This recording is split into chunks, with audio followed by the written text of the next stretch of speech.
Hello, everyone, and welcome to Rebellious Unknown, where we make the unknown, the good, the bad, the ugly, we make it all known. My name is Lynn Hurley, and I am here with you at least twice a week, though we've been doing a lot more lately, to discuss what is happening in this big, crazy world of ours. And if you like talking all things politics, please join the rebellion by subscribing. Don't forget to turn the notification bell on so you always get notified whenever a new show is coming up. I also do members-only shows at least twice a week, sometimes 3 times a week. We're going to see. We're working on it. We had our first one today. It was a lot of fun. So thank you to everyone, all of our members who were there this morning. And if you want to join us, there is a link down in the description below so that you too can become a member. And it gives us a chance to talk about things a little more in depth. We have a little more one-on-one type conversation. So if you don't want to miss out on that, please do become a member. All right, everyone. So today we are going to be watching a oversight. It's a Judiciary Oversight Committee hearing, and this has to do with the border, and Mayorkas is in it. It is an older one. It's from last year. I think it was in July. But since they're talking about impeachment, I thought this is a good time to catch up on what was going on because it's absolutely crazy. We did talk about that a little bit this morning in the members only video. We talked about the border, what's going on there. It's absolutely crazy. So let's watch this and catch up. It's another long one. I thought it was going to be 2 or 3 hours. It's another long one. It's like 5 hours, I think, plus. But you know what? I'm here for it. I'm here for you. We're going to watch it together and come and go as you want. If you want to watch the whole thing with me, you get sucked in. It's really interesting, but I think this is going to be a really good one. So can't wait. Grab your popcorn, get your drinks ready, and let's get going on this. And thank you guys for being here. Let me say a quick hi. That was rude. Let me say a quick hi to everyone here. Bradley was here first. Hey, how are you? So nice to see you. Will is here too. Carnundrum in the house. How's it going? XJ was the first like. Thank you so much. Thank you. So glad to have you here. And Akashi Chris, aka Mindforked, is here. She had a hilarious short yesterday all about farts. If you haven't seen it, I suggest you go check it out. It's already got 3,000 plus views. It's an amazing one. And she's amazing. Tales of the Sonic Voyage, Terry Brown, how are you? So nice to see you, my neighbor. And let's see, David Gosling. Hey, how's it going? Long time. So happy to see you here. And Dave Hurley. I'm combining names. Dave Hurley is here too, but he is working. Well, thank you, Mr. Hurley. Nice to see you here. All right, so let's get going with this hearing. Like I said, it's another long one, so buckle up, kids. It's gonna be an interesting ride. All right, let's go. And it'd probably help if I turn it on. Let me push play. Simply processing illegal border hold on a second. crossers. Lou, no one wants to hear. If they report to ICE as they were Stay on ordered video. to, Oh Lord, when they were released at the border. ICE officers are attempting to arrest fewer aliens. Okay, hold on a second. Sorry, guys. Now I got to find it again. Because we don't want to sit through the boring beginning where it's nothing. There we go. Okay, make sure we're good. Everybody's good. All right. Now let's try this again. United States of America, to the republic for which it stands, Okay. one nation, under God, indivisible, with liberty. It'll get louder, I promise.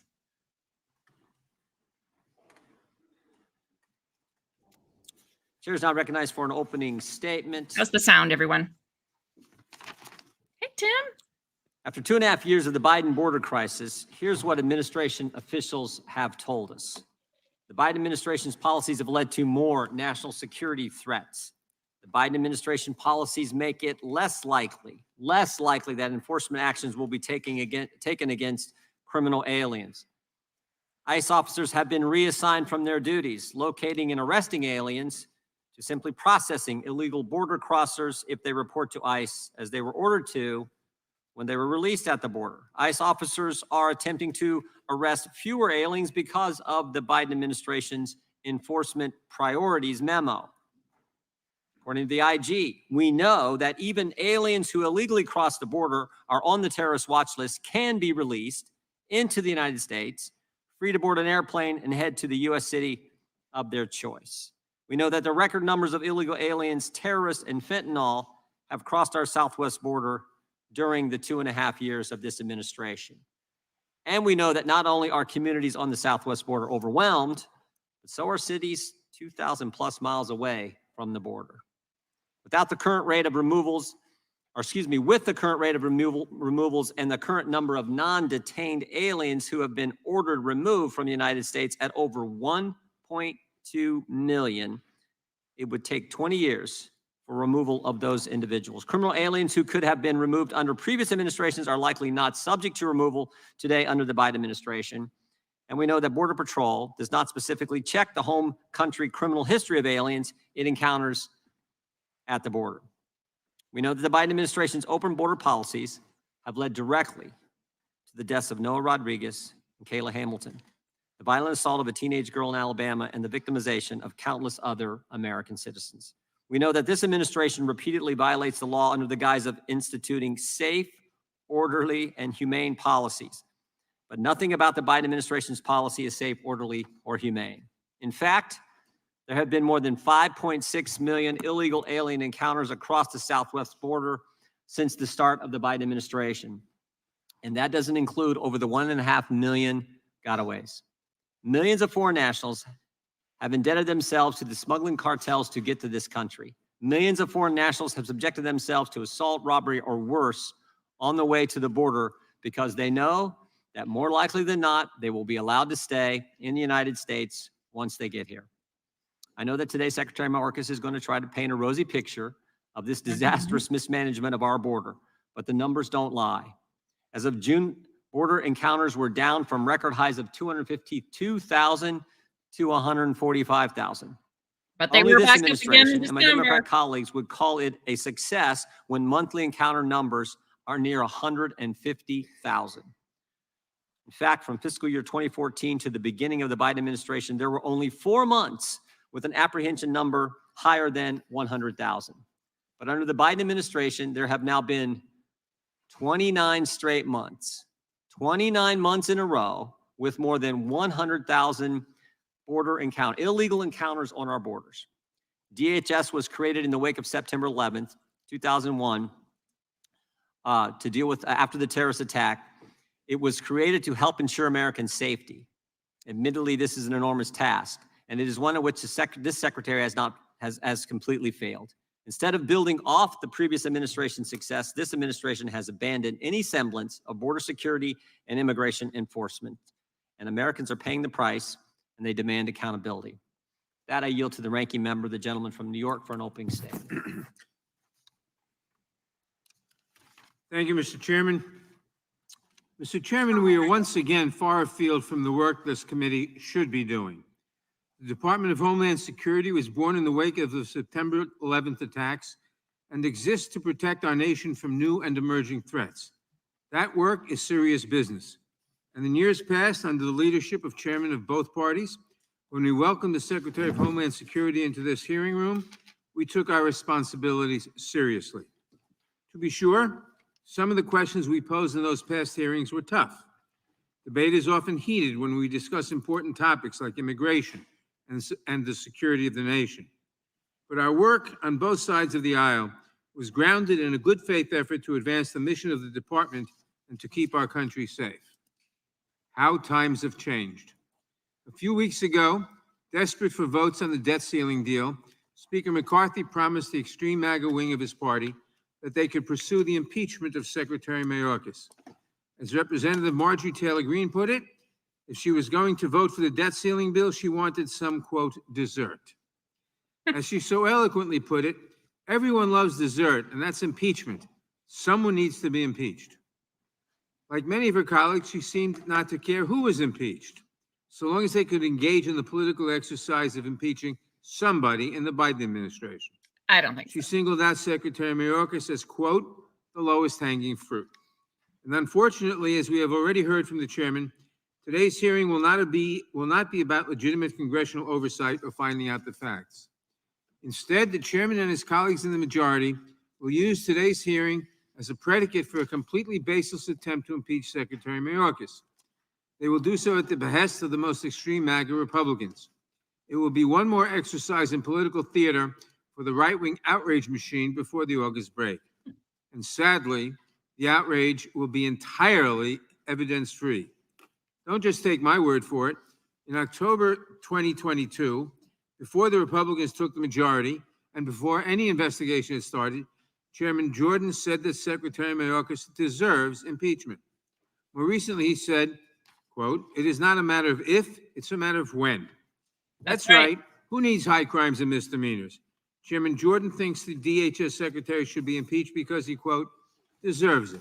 He should. To be clear, Republicans have not established any legitimate grounds to impeach Secretary Mayorkas.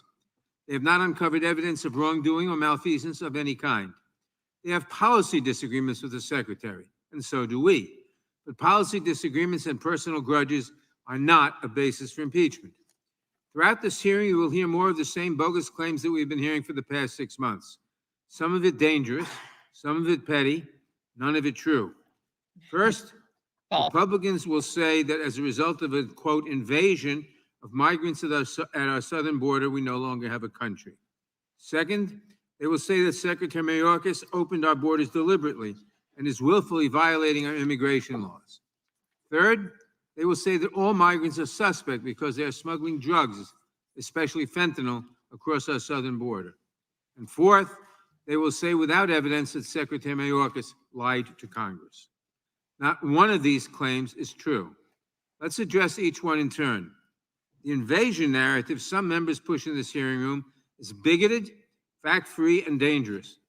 Next month, we will commemorate the 4th anniversary of the El Paso shooting. In 2019, a domestic terrorist walked into a Walmart in El Paso, Texas, and murdered 23 people and injured 22 others. He posted a hateful and racist manifesto online prior to the attack, espousing white nationalist theories like the Great Replacement theory and claiming that there was a, quote, Hispanic invasion. He told investigators that he was targeting Mexicans. We can draw a straight line from the hateful rhetoric we hear from some congressional Republicans to that horrific tragedy. Our words matter. I implore my colleagues to be careful about how we discuss these issues today. And I hope we can stick to the actual facts. Opened our borders? The reality is that Secretary Mayorkas is aggressively enforcing our immigration laws.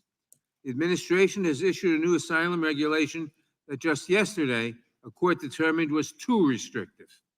The administration has also opened additional legal pathways for migrants to come via refugee processing on a case-by-case parole determination. No matter what you think of these policies, they appear to be working. As of now, border numbers are at their lowest point since February 2021, with border apprehension numbers down 70% from where they were just 10 weeks ago. Further, the Biden administration has deported or expelled over 2.5 million people in the last 2 years. This is nearly as many people as President Obama deported in his entire 8 years in office. These are not the policies of an open border or an administration not executing our laws. They are the opposite. As we have discussed, drugs are, in fact, coming into this country. However, as every expert seems to agree, they are coming largely through ports of entry. And according to CBP's own data, they are being brought in overwhelmingly by U.S. citizens. And lastly, no, the Secretary did not lie to Congress. Nobody believes that Secretary Mayorkas knowingly and willfully misled Congress during last year's testimony. And any assertion to the Congress is flat out false. Thank you for being here today, Secretary Mayorkas. I hope the good men and women of the department will not be disheartened by what they hear today. I have confidence that they will not let these baseless attacks deter them from their commitment to the work that is so essential to the safety of our nation. And with that, I thank the chairman and I yield back. Gentleman yields back without objection. All of the opening statements will be included in the record. We will now introduce today's witness, the Honorable Alejandro Mayorkas. Mr. Mayorkas is the Secretary of the Department of Homeland Security. He was sworn in on February 2nd, 2021. We welcome our witness and thank him for appearing here today. We will begin by swearing you in. Would you please rise and raise your right hand? Do you swear or affirm under penalty of perjury that the testimony you're about to give is the truth and to correct to the best of your knowledge, information, and beliefs, so help you God? Let the record reflect that the witness has answered in the affirmative. Mr. Mayorkas, you know how this goes. You've done this several times. You get approximately 5 minutes for an opening statement. We know we got your written statement last night. I read through it, but we'll look forward to your remarks, and then we'll go right into questioning. Thank you very much, Mr. Chairman, Ranking Member Agreed. Nadler, distinguished members of this committee. I'm immensely proud to be here to discuss the work of the United States Department of Homeland Security. Every day, members of our extraordinary workforce, 260,000 selfless, dedicated, and talented public servants across the country and around the world, make sure that travelers reach their destinations safely, protect our shores and harbors, keep fentanyl and other deadly drugs from entering our country, help families rebuild after the devastation of a natural disaster, protect our ability to safely and securely turn on our computers, faucets, and lights, and secure our border despite the broken and outdated immigration system in which we operate. These heroic men and women are meeting challenges that have grown more complex and dynamic throughout the 20 years since our department was established. As the threats have evolved, so too has our department, innovating and advancing as we secure our homeland and keep the American public safe. We are leading an unprecedented effort to interdict the flow of fentanyl into our communities, which has escalated for more than 5 years. We seized nearly 2 million pounds of narcotics last fiscal year. Operations Blue Lotus and Four Horsemen alone stopped nearly 10,000 pounds of fentanyl from the U.S., led to 284 arrests, and yielded invaluable insights into the transnational criminal organizations wreaking this death and destruction on our communities. When our department was created after the tragedy of 9/11, foreign terrorists were our primary terrorism-related focus. While that concern certainly persists, the most prominent terrorism-related threat we now confront is from lone offenders and small groups already present here and radicalized to violence based on ideologies of hate, anti-government sentiments, false narratives, and personal grievances. Thanks to support from Congress, we have developed grant programs and distributed more than $50 million in funds to help communities prevent acts of targeted violence and terrorism. Our approach to managing the borders securely and humanely, even within our fundamentally broken immigration system, is working. Unlawful entries between ports of entry along the southwest border have consistently decreased by more than half compared to the peak before the end of Title 42. Under President Biden's leadership, we have led the largest expansion of lawful, safe, and orderly pathways for people to seek humanitarian relief under our laws, at the same time imposing tougher consequences on those who instead resort to the ruthless smuggling organizations that prey on the most vulnerable. We secured the first increase in Border Patrol agent hiring in more than a decade, and our campaign to disrupt and dismantle human smuggling networks has resulted in the arrest of nearly 14,000 smugglers. We have taken bold and decisive action to counter the cybersecurity threat from nation states like the People's Republic of China, Russia, Iran, and North Korea, and from cyber criminals around the world who target our critical infrastructure and seek to hold schools, hospitals, police departments, and other institutions vital to our daily lives hostage for ransom. So everything but the We border. have seen the recent devastation that increasingly severe and frequent extreme weather events have brought to Kentucky, Florida, Vermont, Oklahoma, New York, and many other states. Plus the climate. Our department, through FEMA, is working with partners across the federal government to support communities impacted by unprecedented natural disasters and help them strengthen their long-term recovery and resilience through grant funds, technical assistance, and on-the-ground support. This and so much more. The DHS workforce does all of this with honor, integrity, and the resolve to safeguard our people, our homeland, and our values. They perform bravely despite public attacks on their character and service, despite unfair and inadequate pay, and despite, as frontline agents repeatedly tell me, threats made against them and their families. These public servants deserve better. Supporting the men and women of DHS has been my top priority since taking office. We have expanded departmental efforts to solicit and incorporate feedback from personnel across all components and all levels, work to ensure that every employee works in a high-quality facility, made new resources available across the department for employee mental health and well-being, and earlier this week, facilitated long overdue pay fairness for TSA personnel. Our department and this Congress need to work together as partners to address the threats and challenges America faces. We must fix our broken immigration system, fund the continuing protection of local communities, disrupt and dismantle transnational criminal organizations, and implement the latest technologies to advance our mission. Americans are safer today on the border, in the air, at sea, across the country, and around the world because of the Department of Homeland Security. Serving with the personnel of DHS is the greatest honor of my life. I look forward to continuing to work together on their behalf, and I look forward to your questions. Thank you, Mr. Secretary. The chair now yields to the gentleman from California, Mr. McClintock. Mr. Secretary, what is the maximum number of illegal migrants you believe we should admit into this country? Congressman, it is our responsibility to enforce the laws that Congress has passed, and that is indeed what we are doing. Deflection. Individuals who do not have. So is there a limit? Yes or no?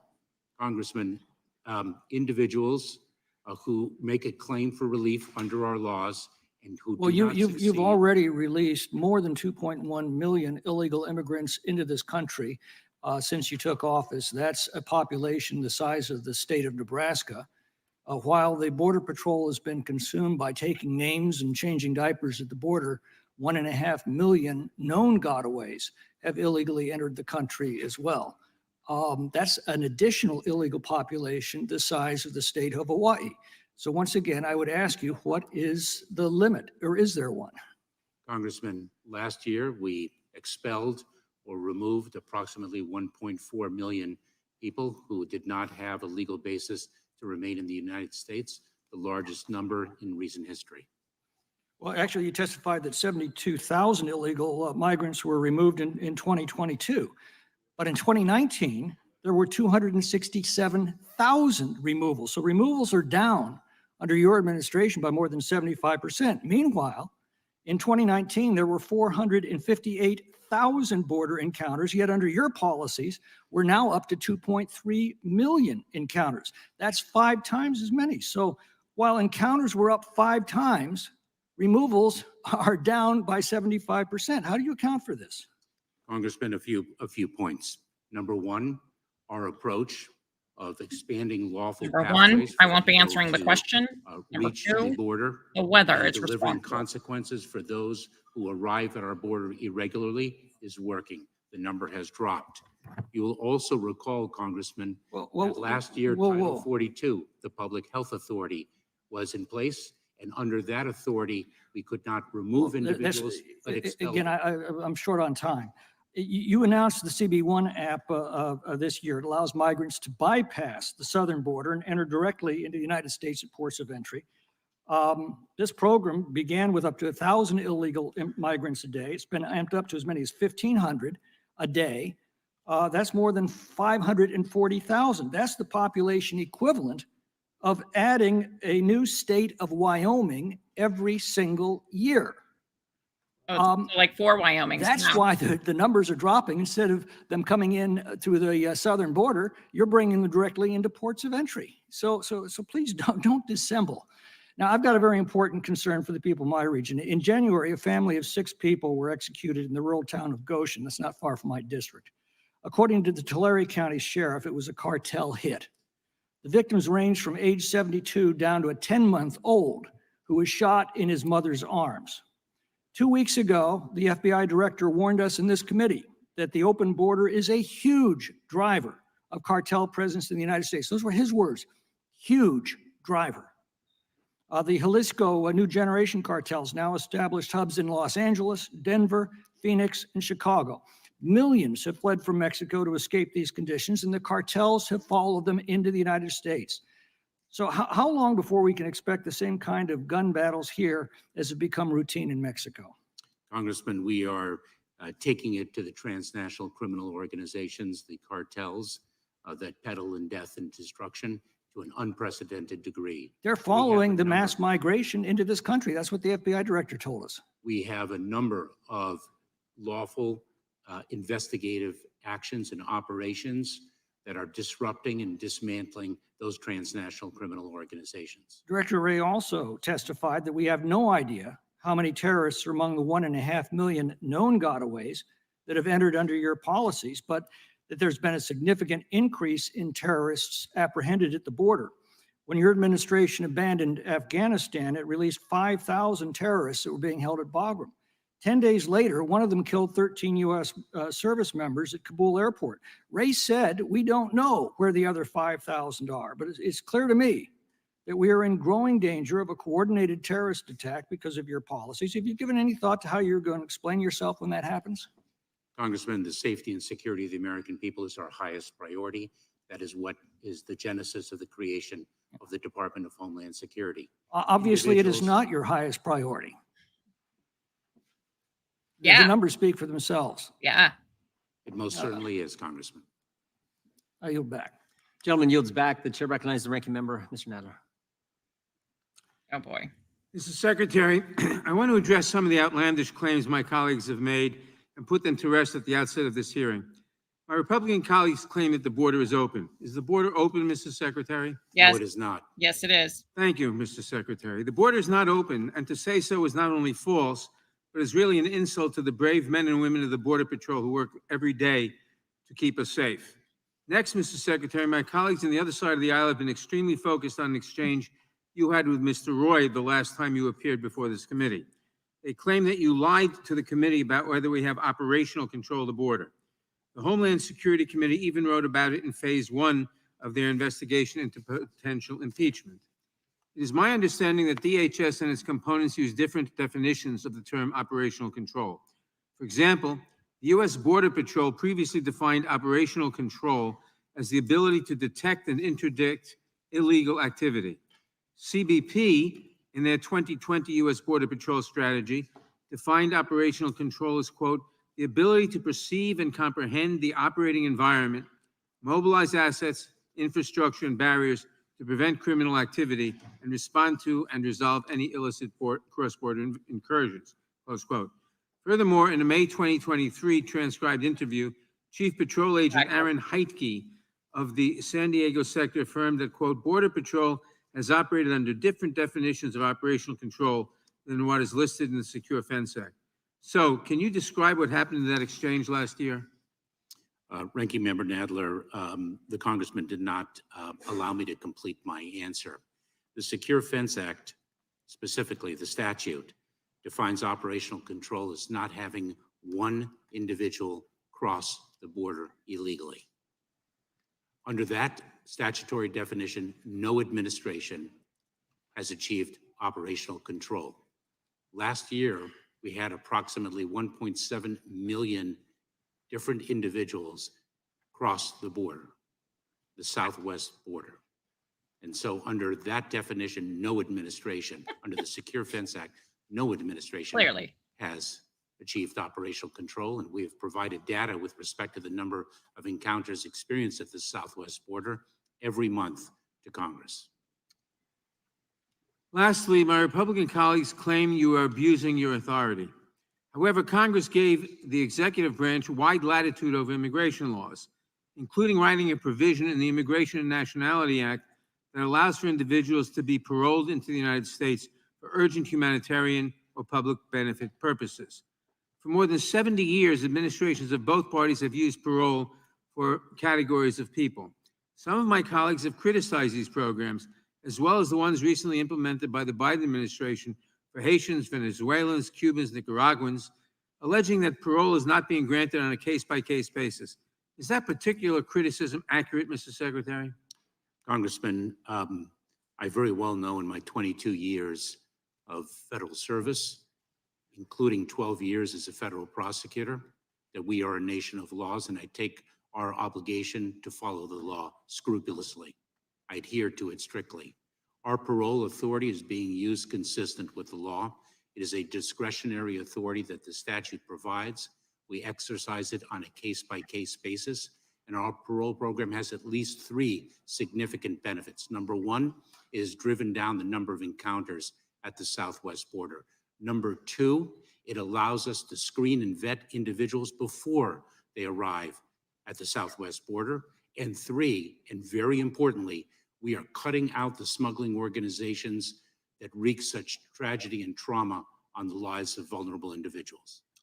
It appears to me that the administration is merely saying certain categories of people are eligible to be considered for parole. Is that correct? Yes, we evaluate parole on a case-by-case basis. But adjudicators still conduct a case-by-case determination to see if the grant of parole is appropriate. You just said that. And this is very much in line with the historical use of parole by administrations of both parties? To my knowledge, yes, Congressman. Thank you. I yield back. Gentleman yields back. The gentleman from California is recognized. Mr. Isa. Mr. Secretary, we've known each other for a long time, including your time as a U.S. attorney. I'm going to ask you some tough questions, and they go back all the way to that time and before. Was the immigration system, well, you said it in your opening statement, it was broken. Was the immigration system broken when you were U.S. attorney? Congressman, it is broken. It has been broken for as long as I can remember. And does broken include the fact that there's virtually no penalty for being a coyote or for entering this country illegally, that for all practical purposes, it's a slap in the hand, and that U.S. attorneys historically have a difficult time justifying their time when in fact it's a revolving door for people who come into this country illegally and the coyotes who bring them? Isn't that one of the challenges you face? Congressman, if you are referring to my time as a federal prosecutor. No, I'm not referring to you personally. I'm referring to the broken immigration law. You said it was broken. I agree it was broken. I agree that it's broken today. But I just want to make sure that for the record, we get into what's broken. And I asked you a specific question. You might remember the dismissal of Carol Lamb when she said that it just wasn't worth prosecuting coyotes who weren't carrying weapons because they were going to be back out in weeks.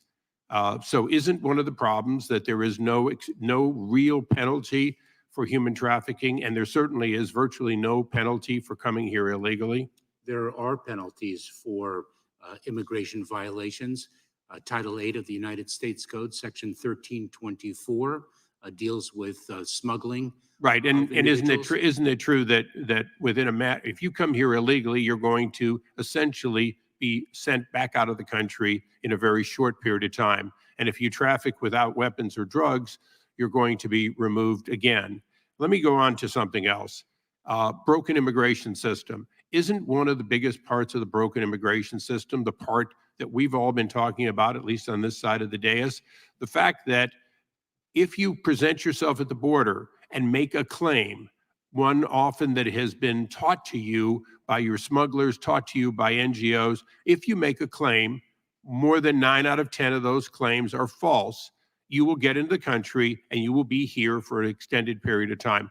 Isn't, in fact, a system that allows the vast majority of people making a claim to be lying, to be knowingly giving you a false story, one that after adjudication is proven to be false, isn't letting them in the country inherently part of our broken system?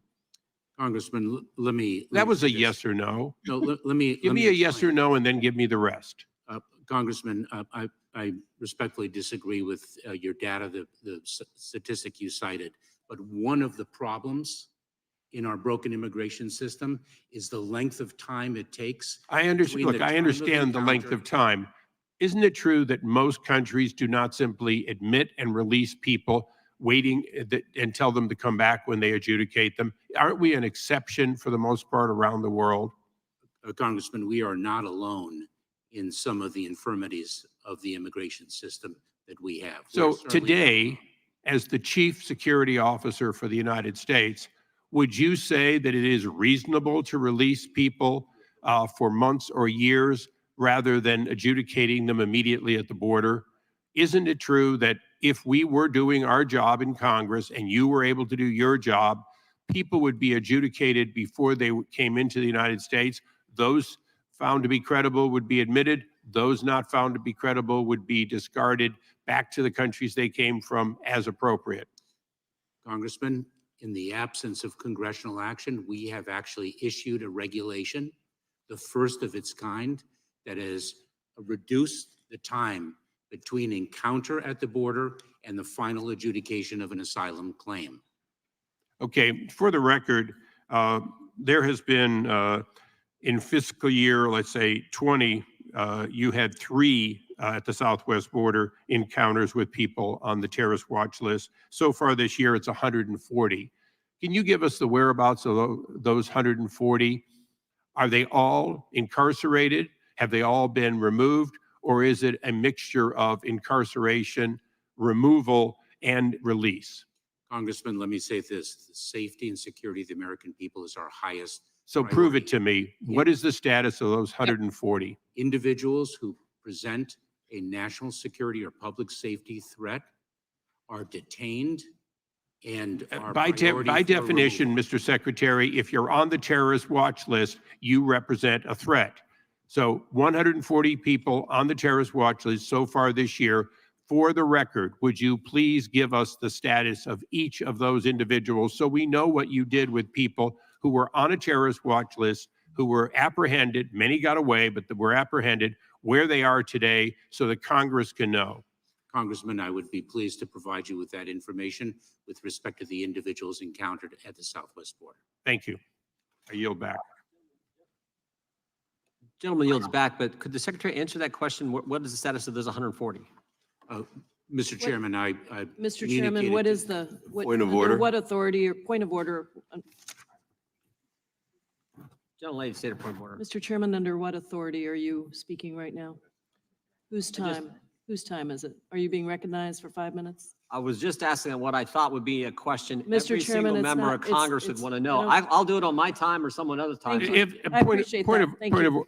He had asked the question and there wasn't an answer to the status of the 140 Mr. people Chairman, that apprehended he on did, the terrorist witness watch list. provided an answer, and if you I want to don't use think your he did, 5 but minutes, I'll I do it think on my that's time. great. That's fine. We Thank you. recognize the gentlelady from California. Thank you, Mr. Chairman.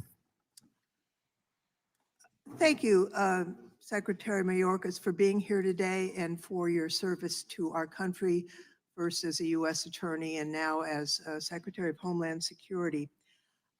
You know, we all know that Congress has not acted in many, many years to update our immigration laws. In fact, it's been really, if you want to take a look at it, we're still operating under the outlines of the 1965 Act, which no wonder it doesn't work that well for the United States of America in 2023.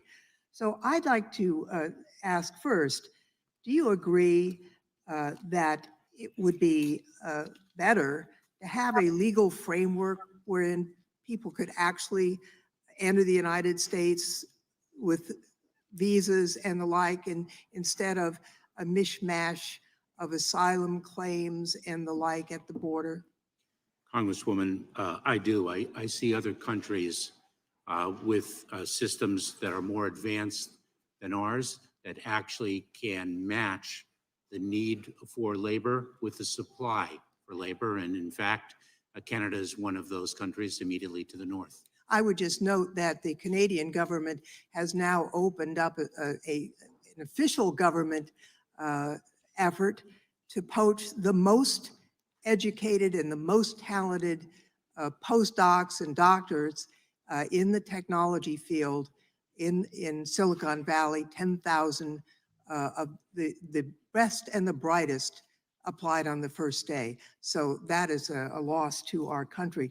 I'd just like to note that we have a bill, it's a bipartisan bill called the Farm Workforce Modernization Act that would streamline the H-2A program and regularize the status as an agricultural worker visa for farm workers, half of whom are here without their papers. Do you think that would help regularize our situation at the border? I do, Congresswoman. There are approximately, I believe, 10 million open jobs in need of workers. I hear from executives across this country about the need for labor, and it is proven that lawful labor pathways cause a reduction in the number of irregular arrivals at our border. I'd just like to touch again, the ranking member has mentioned the use of parole. It's one of the few tools that you have under the existing Immigration and Nationality Act. And I note that it's been used by presidents of both parties over many, many years. President Eisenhower oversaw parole of over 30,000 Hungarian refugees escaping communism. President Ford and President Carter oversaw the parole of hundreds of thousands of Vietnamese fleeing the communists. We have used parole for people fleeing communism in Cuba and fleeing communism in Nicaragua, and now fleeing communism in Venezuela.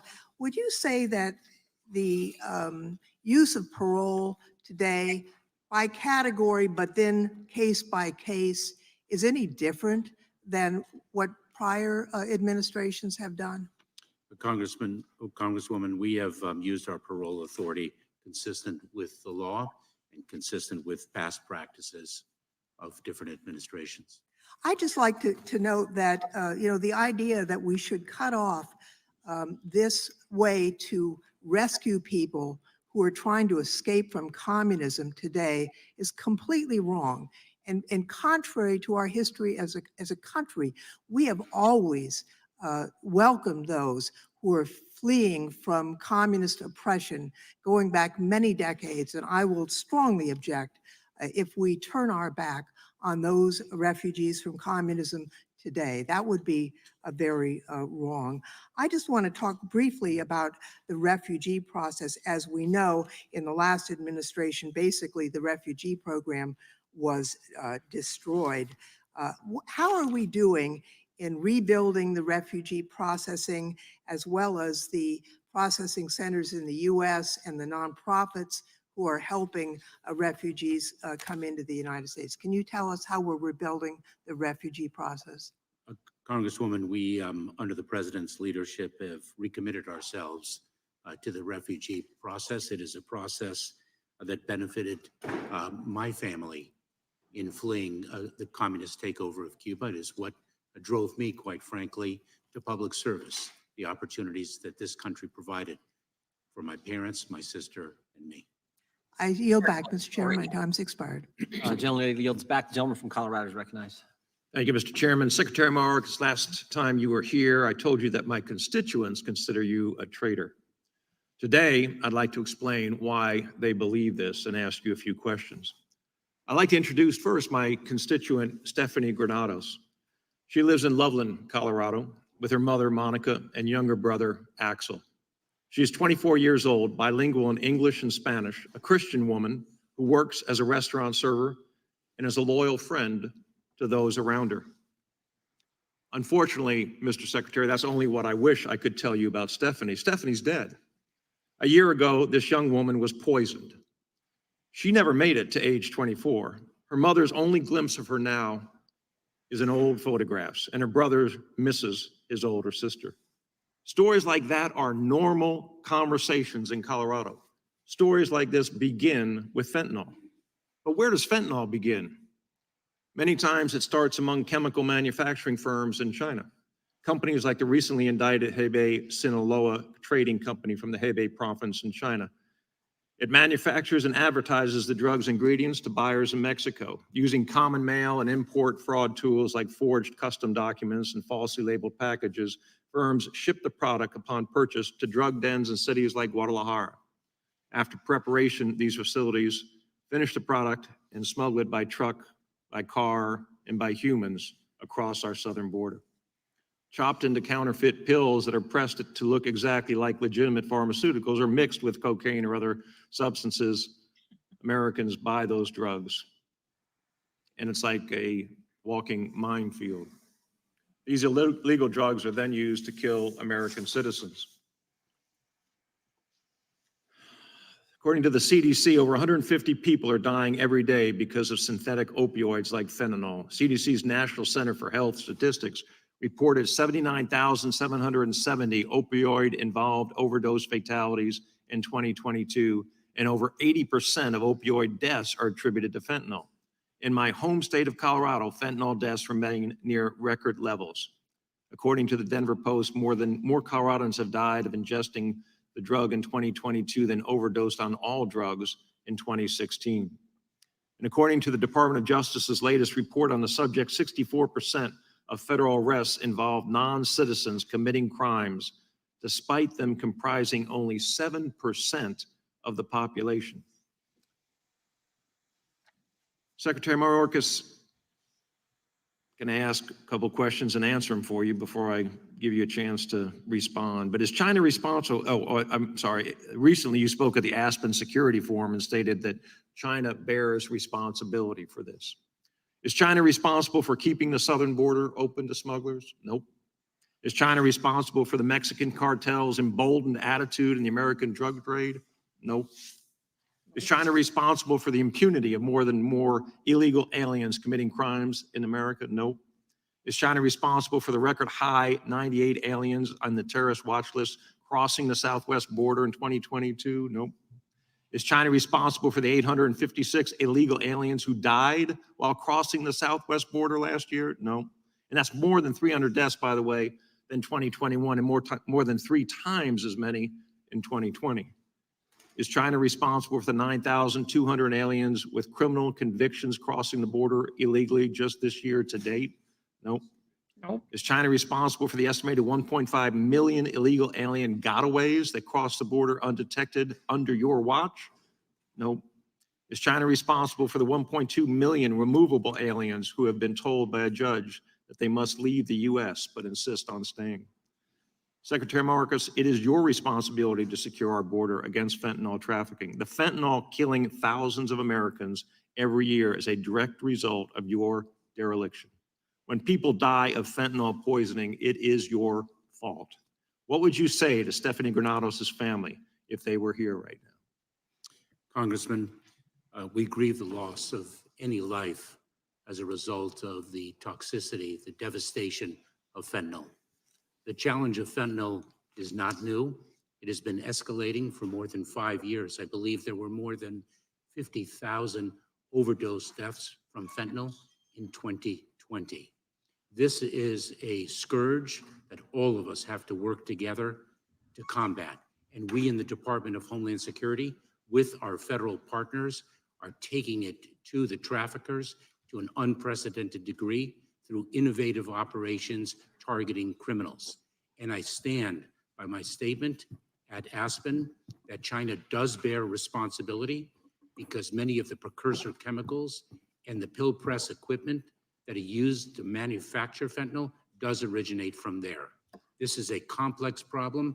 We are taking it to the pill criminals. presses And I look originate in forward to China. They're working clearly with you, responsible. Congressman, to address this challenge, which has been only building over many years in this country. I yield back, Mr. Chairman. Yields back. Gentlelady from Texas recognized.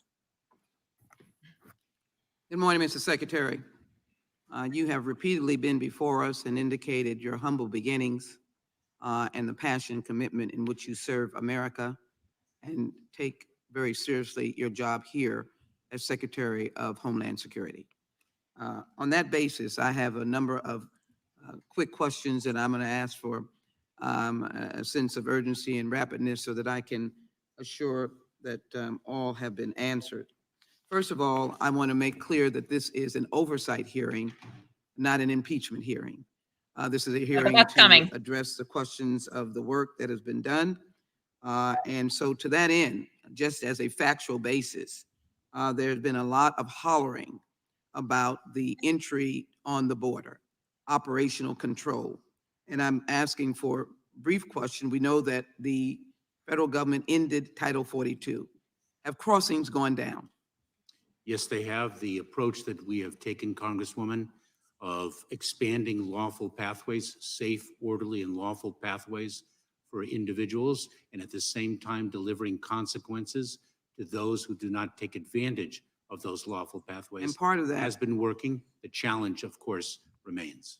My numbers suggest 70% that they've gone down, and it also suggests that the Biden administration has put in stricter requirements for asylum. Is that correct? We did. We are delivering consequences for those who do not take advantage of the lawful pathways. But you still believe in the humane infrastructure of America that started with the Statue of Liberty and realizing people flee persecution, political dynasties, if you will, that cause violence and a forcing of leaving. Is that part of our thinking here in the country? Congresswoman, our laws Our refugee laws, our asylum laws are one of our proudest traditions as a country of refuge. So would you say, having been asked this over and over again, that the United States, the President of the United States, the Secretary of Homeland Security, and all of the hardworking men and women at the border have operational control or have a form of presence, that they are aware of what's going on in the border and that they're working to secure the border every single day? As we define that term, Congresswoman, we do. Bullshit. CISA, CISA, excuse me, has been called all things, maybe even not American. Is it an important element of securing elections as it did in the 2020 election in 2022? The security of elections, our election system is a component of our country's critical infrastructure. To protect the safety, security, and integrity of the election process is a significant priority of this government. And the Cybersecurity and Infrastructure Security Agency works very closely with election officials in state and local jurisdictions to ensure the safety and security of the election I system. have two more questions and I must quickly move forward. The ADL has indicated that there have been 3,697 anti-Semitic incidences, 36% increase from 2021.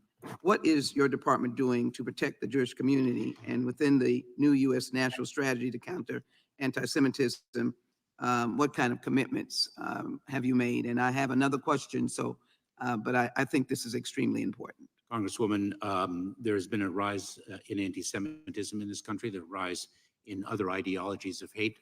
Our responsibility as the Department of Homeland Security is when there is a connectivity between an ideology, whatever that ideology might be, and violence. It is the prevention of violence that really prompts our engagement with local communities around the country. Thank you. I want to keep in touch on those issues. We all face communities who are certainly targets of that kind of violence. I want to suggest that immigration is a national and federal authorized responsibility. We see states like Texas and Florida that have spent billions in Texas that have bused individuals to the vice president's home and to other places. Can you tell me how detrimental and questioning states getting involved in immigration issues, and how confident you feel that you are protecting the American people and incidences like that, including incidences at the border, which I'll put in a record. Texas trooper alleges inhumane treatment of migrants by state officials along southern border, but how you are responding to that responsibility that you have. Congresswoman, the safety and security of the American people is our highest priority. Law enforcement is most effective when it is executed collaboratively in cooperation. Time of the gentleman. I'd like to ask unanimous consent, Mr. Chairman, to place into the record the CBS News, July 18, Texas trooper alleges inhumane treatment of migrants by state officials along southern border. And Washington Post, southern border eerily quiet after policy shift on asylum seekers. I ask unanimous consent to place that into the record. Without objection. Chair now recognizes the gentleman from Florida for 5 minutes. 2 million encounters and releases Here under comes your Matt watch. Gates. So not including the Title 42 expulsions, not including violent criminals. Of those 2 million plus that you've encountered and released, how many have you told to go home? Congressman, individuals who are released are placed in immigration enforcement proceedings under the law where they can make their claim for relief. If their claim for relief is not satisfied, they are subject to removal from the United States. Right, subject to removal sounds very different than actually removed. So I'm not interested in the process. I'm not interested in what people are subject to. 2 million people encountered and released, not the expulsions under Title 42, not the criminals. How many of those people have you deported? So, Congressman, a few points. Number one. Just how many of the people? I just want to know how many. It's just a number. Congressman, we are dealing with a completely broken immigration I get it. system. No, Mr. Secretary, I'm not going to let you burn my 5 minutes. Do you know the answer? Do you know the number of people out of that 2 million that you've removed that aren't criminals? I do know that we have removed more aggravated felons. Right, I'm not asking about them. I've caveated that away because here's what I'm sort of getting and what your non-responsiveness is demonstrating. The Mayorkas doctrine is this. If you show up at the border and get released into the country, if you don't commit a specific aggravated felony, which by the way, doesn't include a lot of assault and battery, doesn't include a lot of bad domestic violence. But if you're not one of the people who commit those crimes, you get to stay forever. Is that a fair characterization of your doctrine? No, that is false. Then tell me how many you're sending home. No, that is false. Okay, well, but you don't know the number of how many you've sent home. Here's another number. 1.2 million people today have been through your entire process, right? They've been through what you call a removal proceeding is just an amnesty dance. Because after the 1.2 million people get an order from the judge saying that they don't have a basis to be here, you still don't remove them. Like, what's your plan to remove those people? Yeah, Matt. Congressman, that is false. Okay, how many of them then? Just give me the number. Congressman, in this country, there are between 11 and 12 million. Right, but I'm asking about a undocumented subset that you won't send home. And the reason you're smirking about it and the reason you won't answer my question is because everybody gets the joke. And the sad thing is it's not just us here, it's the cartels who get the joke too. And so now what you've done to execute this Mayorkas doctrine, where so long as you don't commit a crime, you get to stay here and burden our hospitals, burden our schools, burden our social services, burden our jails. You've sent the message to the cartels, and then you've taken this app and you've digitized illegal immigration and you've scaled it to the moon. Like this app that you've got everybody downloading is like the Disney fast pass into the country, never to be subject to actual removal, just removal proceedings, as you call them. That app doesn't do any search of their criminal history in their home country, does it? Congressman, I disagree with everything you have said. Well, I'm sure, but just answer the question. Does the app that you are out there promoting do any search of people's criminal history in their home country? Congressman, Customs and Border Protection screens and vets individuals whom they encounter. Your app, thoroughly. it either has the functionality to test their criminal history in their home country or it doesn't. By the way, if it did, you'd have already told me. It doesn't. And then the other epic failure of this that's empowered the cartels is that in these processing centers you've set up in other countries to just wave them all in at a rapid pace, you've had to shut them down in Nuevo Laredo because the cartels were standing outside extorting people. Isn't that right? Congressman, that is false. Oh, really? So why did you shut down that facility in Nuevo Laredo? Congressman, the point of safe, orderly, and lawful pathways is to reduce the number of encounters at our southwest border. But wait a second, you've just shifted those encounters because right now, for the first time in modern history, more people are showing up at the ports of entry than running through some bush in Yuma, Arizona. And the reason they're showing up at the ports of entry is because you've got the turnstile open, where so long as they've gone and downloaded this app, you just let them in. I got one final question for you, and it's an important one. Is Mexico an ally in this fight against illegal immigration? Yes, it is. So, I mean, it's hilarious and somewhat troubling that you say that because, like, I'm looking at the El Chapo trial where President Nieto took a $100 million bribe from the Sinaloa cartel. Do you think that the subsequent presidents following Nieto weren't offered a bribe by the cartel or didn't take the bribe?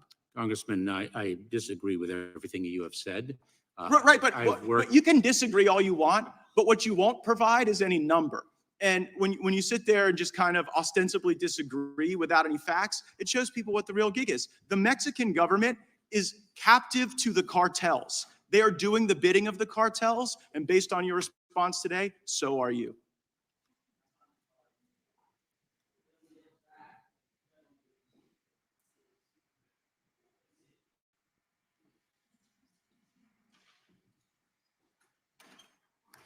Thank you, Mr. Chair. Welcome, Mr. Ambassador. Appreciate your service and appreciate your testifying today. Last week, Director Wray sat in the hot seat. By the way, is it still warm or did you bring some pot holders? I am prepared to answer the questions of this committee. Thank you, sir. Congressman. Director Wray testified that a lot of the animus that has been conjured up against government in this Congress particularly, but around the country, have given white supremacists the belief that their actions may be justified. And it's hurt morale at his agency, and it's jeopardized the lives of some of his agents. The situation in Cincinnati where a man went out and he didn't kill anybody, but he tried to. He was going to go to the Cincinnati base. There have been others.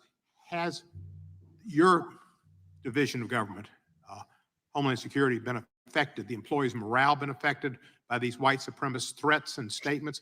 And have you been, any of your agents and sites been the victim of violence?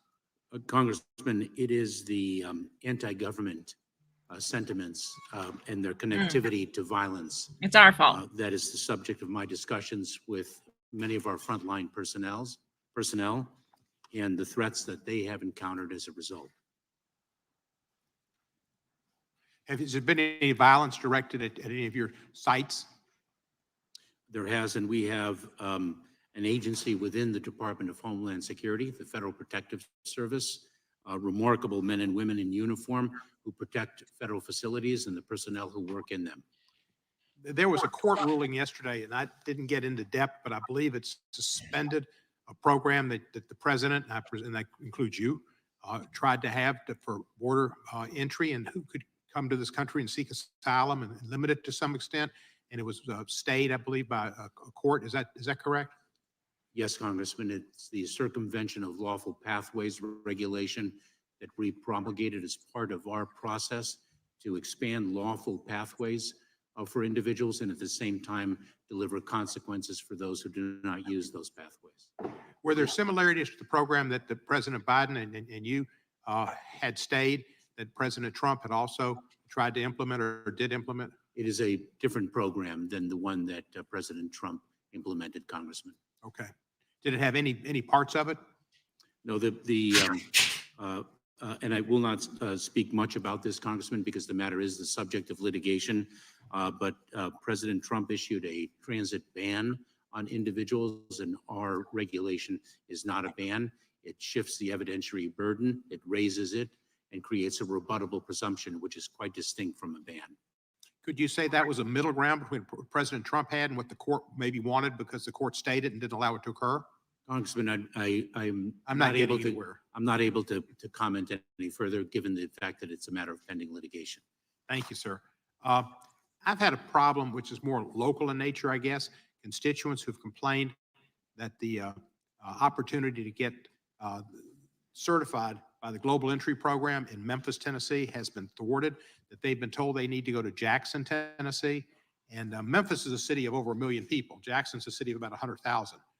Why our folks would have to go to Jackson to get their global entry form is hard for me to comprehend. They said they had to travel there. We've tried to get in touch with the people at Global Entry. I think we've got a phone call Friday, but we found it very difficult to get in touch. The phone number that we were given by some people with TSA as a kind of a speedy number, the number we need to get action. My staff said that the phone was hardly ever answered. They mostly stayed on hold. Could you ask the folks, because they come under you at Global Entry, to look into why citizens in Memphis have to go to Jackson? They were told us because some of their people have to help FedEx. Everybody should help FedEx. But besides that, they need to help the citizens of Memphis get their global entries as well. So can you look into that for me?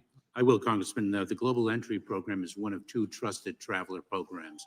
Global Entry is under U.S. Customs and Border Protection, and PreCheck is under the Transportation Security Administration. Those are 2 very successful trusted traveler programs that enhance the security of travel in the United States, as well as facilitated that travel. I'd be pleased to look into that issue. Thank you, sir. And are you from Miami? No, I was born in Cuba and fled the communist takeover of Cuba to the United States. You didn't come to Miami at all? I did. We lived in Miami for a couple of years before my father found work elsewhere. Thank you. Well, I'm in the same status, except I didn't go to Cuba first, but I did go to Miami, and then my father found better employment elsewhere. Thank you, and appreciate your work. Mr. Chairman, I'd ask unanimous consent. Mr. Chairman, I'd ask unanimous consent that the regs of the Secretary's agency dated March 29th, 2022 be placed in the record, in which a quote contained says full 83% of the people who were subject to removal between 2014 and 2019 were referred to an immigration judge and, in fact, were not found to have a credible fear. So when the secretary said that I was wrong about the majority, he was wrong. It's 83% according to his own documents in the period 2014 to 2019, and perhaps it has improved, but I doubt it. Yield back. Without objection, the chair now recognizes the gentleman from Louisiana. Secretary Mayorkas, we have the frustrating responsibility on this committee of providing oversight of your agency, but I have to be honest and tell you, I'm not sure exactly what you do at the Department of Homeland Security other than great harm.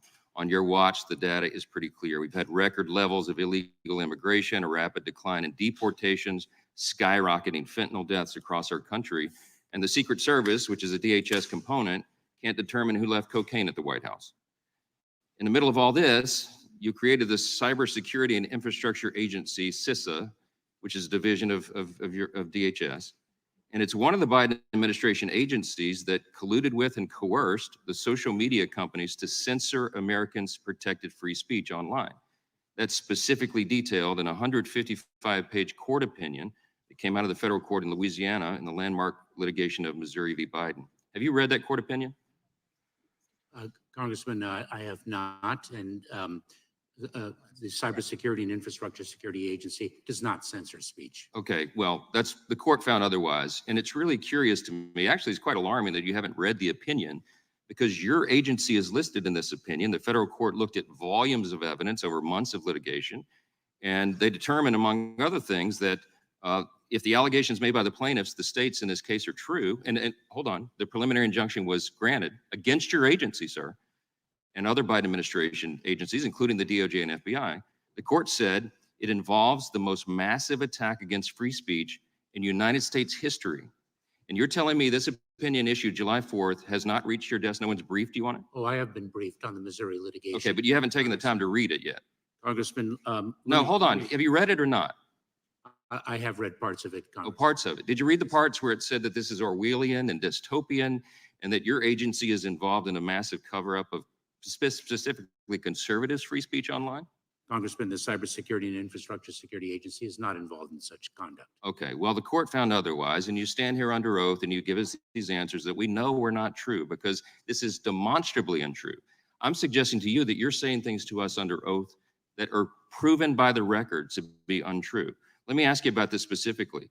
CISA was created to, we call it the Misinformation and Disinformation Subcommittee of CISA. You familiar with that?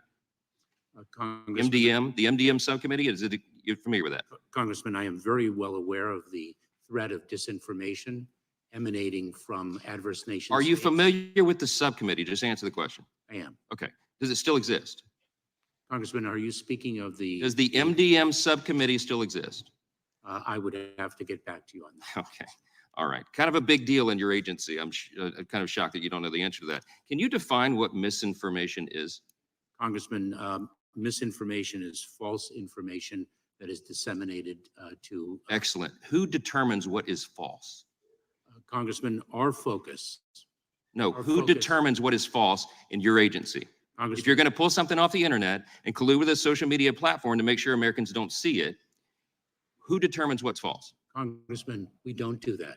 That's not true. That is not true. That is not what the court has found. This is not a Republican talking point. This is what the documents show. We've had people testify under oath that say, and you just defined the term, you're telling me that you don't know who determines what is false? Congressman, what we do at CISA, the Cybersecurity and Infrastructure Security Agency, is identify the tactics that adverse nation states use to weaponize disinformation. Okay, what is disinformation? What is disinformation? Disinformation is inaccurate information. Who determines what's inaccurate? Who determines what's false? Do you understand the problem here? The reason the framers of our Constitution did not create an exception for quote unquote false information from the First Amendment is because they didn't trust the government to determine what it is. Yeah. You have whole committees of people in your agency trying to determine what they define as false or misinformation. That is not true. Well, then what is true? What we Please do enlighten us. is what we do is we disclose the tactics that adverse nation states are utilizing to weaponize No, sir. disinformation. No, sir. The court found specifically, it's a finding of fact that is not disputed by the government defendants, the Biden administration, your agency, the FBI, or DHS, not in the litigation, They determined you and all of your cohorts made no distinction between domestic speech and foreign speech. So don't stand there and tell me under oath that you only focused on adversaries around the world, foreign actors. That's not true. Congressman, the Missouri case, litigation to which you refer, is the subject of continuing litigation. But the facts were not disputed, and I so regret that I'm out of time. I hope I get some more yield. Yeah, Mike, give him hell. It's back. Chair recognizes the gentleman from Georgia. Thank you, Mr. Chairman. I don't trust Get a the donut with rainbow government of sprinkles to do Florida one. to tell teachers how to teach history, particularly Black history. I want to put a revisionist idea that somehow slaves benefited from being slaves. I don't think that that is the truth. But I'll tell you, my friend Donald Trump will have his folks thinking that that's the truth. But at any rate, MAGA Republican extremists want to sell us on an apocalyptic fantasy. They want the American people to believe that the border is out of control, that drugs are flowing in freely, that September 11th style terrorists are infiltrating with impunity, and that Latino immigrants are coming to rape, rob, and murder our families.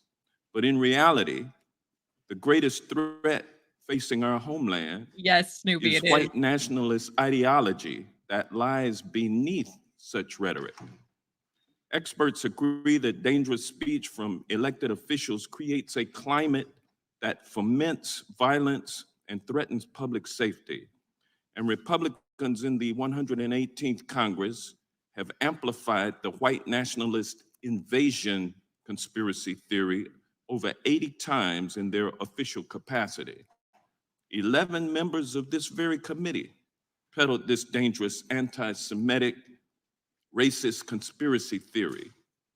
As Dr. Heidi Beirich, co-founder of the Global Project Against Hate and Extremism, has said, quote, when migrants are described as invaders, that leads to violence, because how else does one stop an invasion, end quote.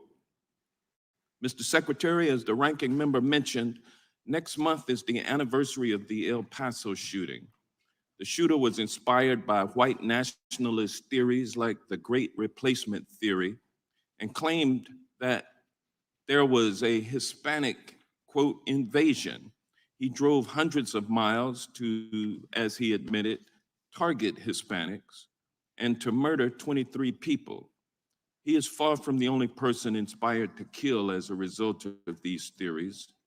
In October of 2018, a domestic terrorist infiltrated the Tree of Life Synagogue in Pittsburgh, Pennsylvania, and murdered 11 congregants during Shabbat services. That man targeted a Jewish community because he believed in the Great Replacement theory. What does this have to do with the border? Unfortunately, this has become a repeated pattern, which includes the attack in Poway and Buffalo. Regardless of political views, we should all stand for the principle that hate is unacceptable. Mr. Secretary, what kind of impact does this white nationalist rhetoric of invasion or replacement have on minority communities?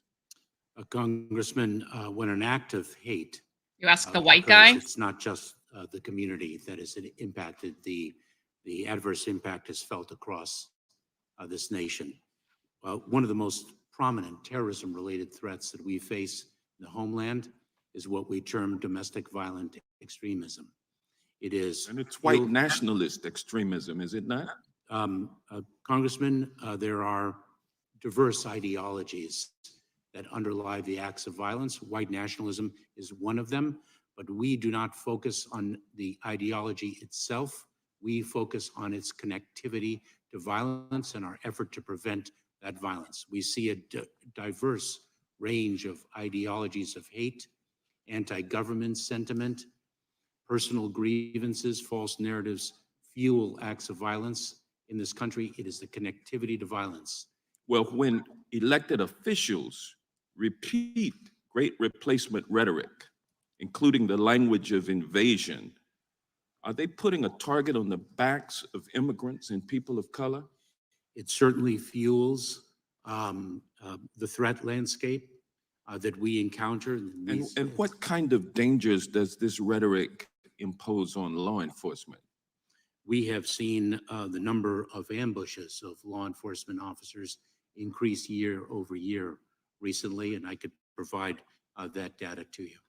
Thank you. My time is about to expire, and I'll yield it back. Gentleman yields back. The gentleman from Arizona is recognized. Thank you, Mr. Chairman. Secretary, who must take responsibility for the creation of the Disinformation Governance Board? You as the Secretary of Homeland Security or President Biden? Congressman, the Disinformation Governance Board, which has been mischaracterized. So did President Biden tell you to do it, or did you guys decide to do it? Did you take responsibility for creating that?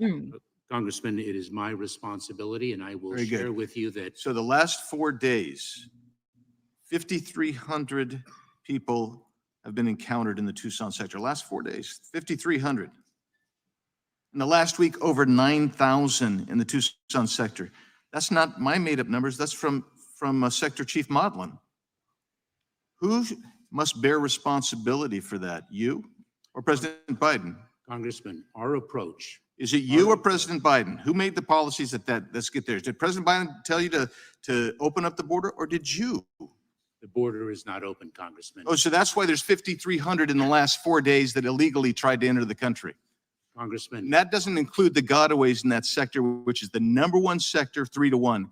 And you're saying it's somebody else's fault. It's not open. Well, let's talk about this then. Recently retired CBP Chief Raul Ortiz has testified under oath that the U.S. does not have operational control of the border as required. Is it your responsibility or President Biden's responsibility to make sure there is operational control? Congressman. These are not hard questions. It's either your responsibility or President Biden's. Whose is it? Congressman, the men and women of the Department of Homeland Security work tirelessly. So look, I'm going to tell you, I get down to the border. I love the CBP agents. You know, they keep saying, we just want to enforce the law. Yep. So who's preventing from enforcing the law? Is it you or President Biden? It's that simple, because your policies are allowing millions of people to get through across this border. So since January 20th, 2021, millions of illegal aliens have crossed the southern border and have been released by DHS into the interior of the U.S. Did you implement this catch and release program, or was it President Biden? Congressman, individuals who pose a public So safety look, you and I have had this song and dance before. You never want to answer the question. You never want to answer the question. Look, there's a whole side over there. They want to feed you pablum so you can say whatever you want. But I think the American people know it's either you or President Biden. Yep. And I want to know, is President Biden giving the directions on the implementation of your policies? Or are you the one that's creating it? So let's go to some of the stuff that you've written. In September 30th, 2021, you issued guidance that we had a senior DHS official come and tell this committee that your guidance from September 30th, 2021 led to ICE officers not submitting, quote, through their chain of command as many cases as they would have submitted previously, close quote. It was under your name. Did President Biden tell you to write that memo, or is that your policy? Congressman, the memo that you referred to is the enforcement priorities memo. Is that yours? Is that your policy then, or is that President Biden's? The priorities that we established in that. I'll take it that it must be yours. I guess that's all we can take then. Okay, so since we've been sitting here since 10 a.m., that's the number of drug overdoses due to fentanyl in the country. So my question for you is, who's responsible? Is it Joe Biden as president of the United States, or is it you as Secretary of Homeland Security for the open border where fentanyl's coming across and we have American citizens dying? That's since 10 a.m. Eastern time. Congressman, the border is not open. The challenge of fentanyl is one that has been escalating for more than 5 years. Look, you cited a figure that was 50,000. And since you came in, it's been more than double every year. Who's responsible for that? Is it you and your policies, or is it President Biden? It's a simple thing. You don't want to answer it because you know it's you. You know it's your policies you're driving in. On October 27, 2021, You issued guidance that restricted the ability of ICE officers to arrest aliens in protected areas such as courthouses where they knew aliens to be. You thus made it more difficult and dangerous for ICE officers to go and enforce the law. These are people who had already had, and generally, many of them have already had their day in court. Did President Biden order you to issue that guidance? Congressman, our policies are driven to protect the American people. Who issued that policy? Was it the president? Were you following the president, or did you create the policy? Congressman, Or will you ever give us an answer? that is a policy. Yield back. Disgusting. Mr. Chairman, Gentleman from I have a Georgia. unanimous Yep. consent to enter into the record Gentleman's data. recognized. Thank you. Data from the U.S. Sentencing Commission, which shows that 88% of the people convicted for fentanyl trafficking crimes are United States citizens, not immigrants crossing the border. Without objection. Chair now recognizes the gentleman from California. Mr. Secretary, welcome to the committee. It's wonderful to see you. You and I served together in the U.S. Attorney's Office in Los Angeles now some 30 years ago. I had great admiration and respect for your integrity and your work ethic then, and I do today. And I'm grateful for you taking on what may be the most difficult job in the U.S. government today. So thank you for being here. My colleagues have a lot of questions for you, but they don't seem to want to give you the time to answer them. I'd like to ask you about the Cybersecurity and Infrastructure Security Agency. In 2016, the Russians intervened heavily in our election to try to elect Donald Trump. They intervened with a massive social media campaign run out of St. Petersburg. They intervened by hacking the Democratic Party and its emails and releasing them through cutouts. In 2020, the Cybersecurity Agency, having learned from the experience in 2016, I think did an admirable job in protecting our elections infrastructure. Its primary sin, although the Republicans won't say it, is that its then director asserted after the election that it was the most secure election in our history. That was the sin of the agency, doing its job and doing it well. As we look forward to the next presidential election, I want to ask you about what you see as the threats to our elections infrastructure, or the threats of misinformation, disinformation from whatever source. I'm particularly concerned about YouTube's recent decision. I think, the Republican badgering has had an effect, and this is part of the effect. YouTube recently decided to, quote, stop removing content that advances false claims that widespread fraud, errors, or glitches occurred in the 2020 and other past U.S. presidential elections. So YouTube has now decided it's not going to remove content it knows to be false. Other social media platforms like Twitter have decided to fire those that would be in the business of security or looking for misinformation, disinformation campaigns from whatever sources. So in light of that changed environment, what do you see as the principal threats to our elections in 2024? Congressman, I would identify at least three threat streams. One is the threat of disinformation propagated by the nation states of Russia, China, North Korea, and Iran. Two would be the cybersecurity threat, something that we are always vigilant in guarding against. And it is because of that threat that we seek to build redundancies in our election systems to best protect them.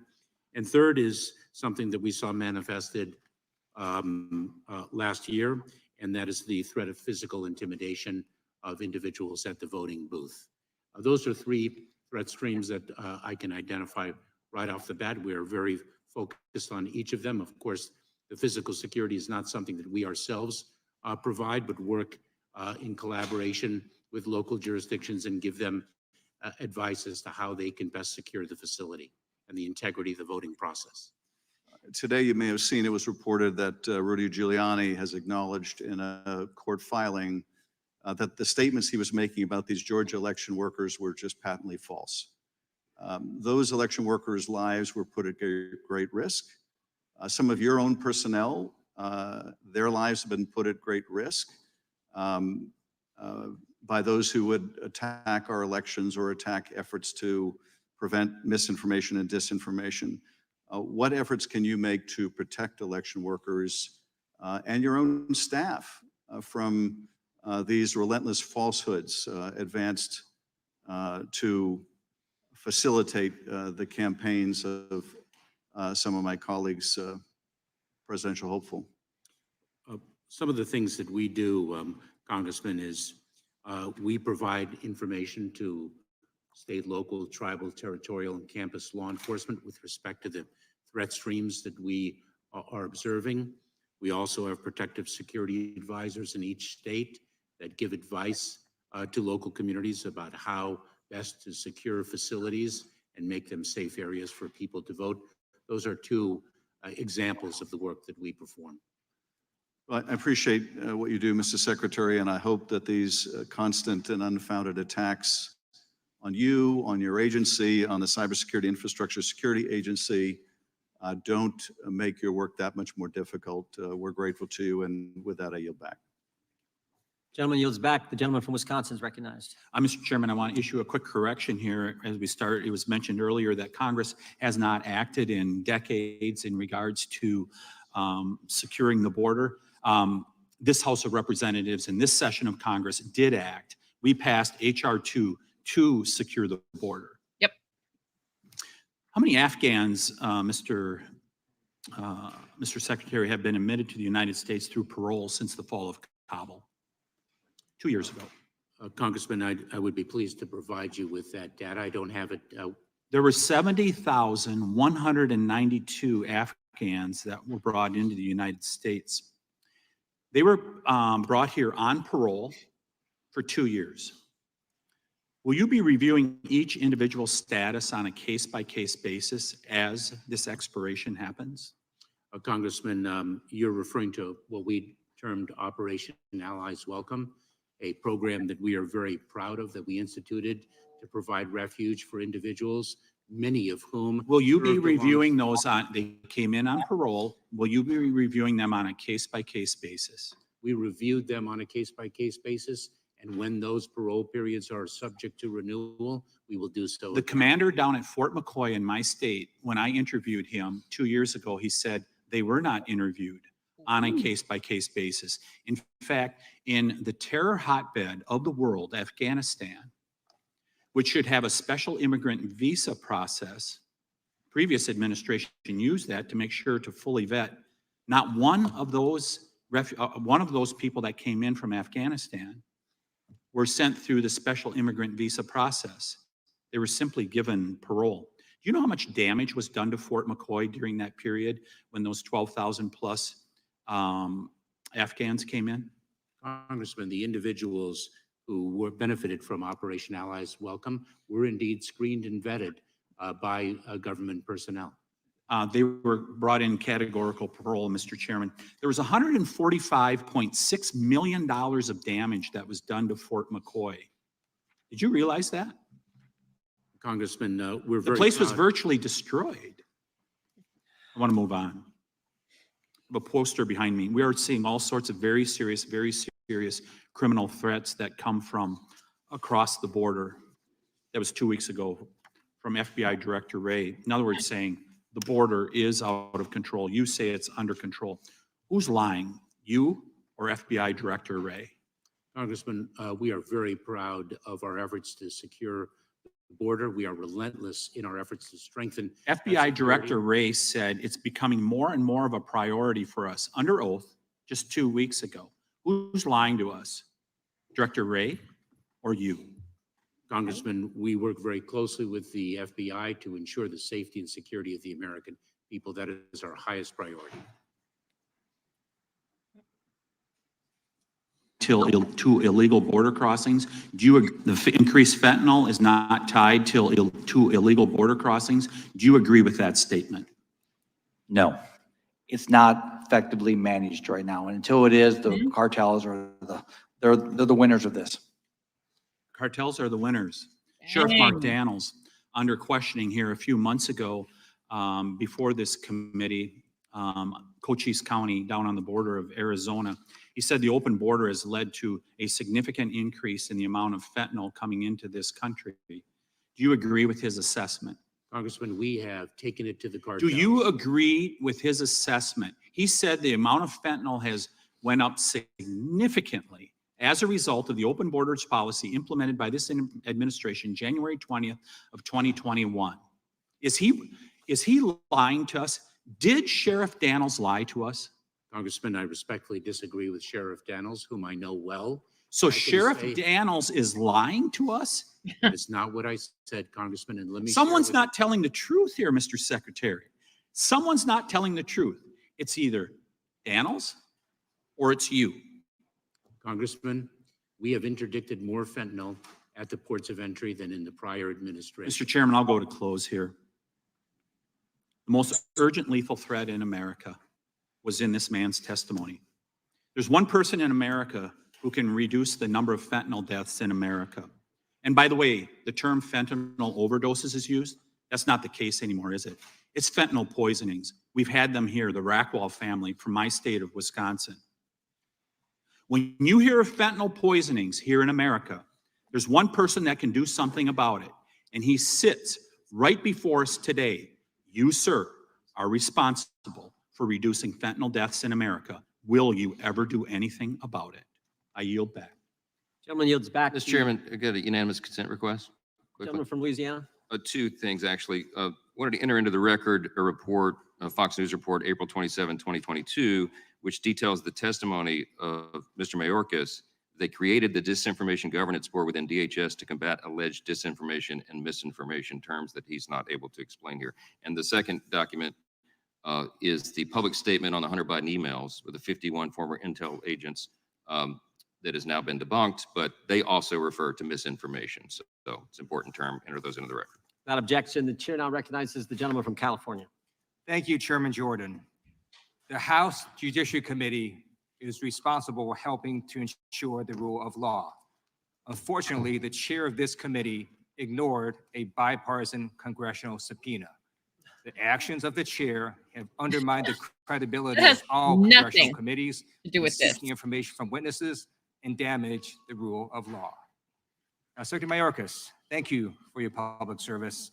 I'd like to discuss with you the history of the southern border. In September 1969, a few years before Watergate consumed this presidential administration, the president launched Operation Intercept, which basically shut down the southern border. Less than 3 weeks later, that operation was stopped because it largely failed to address the issues at the border. Secretary Mayorkas, who was the Republican president in 1969?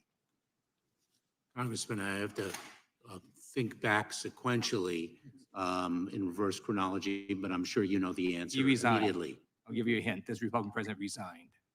Congressman, We'll go with I Nixon, know the president, Mayorkas. President Nixon.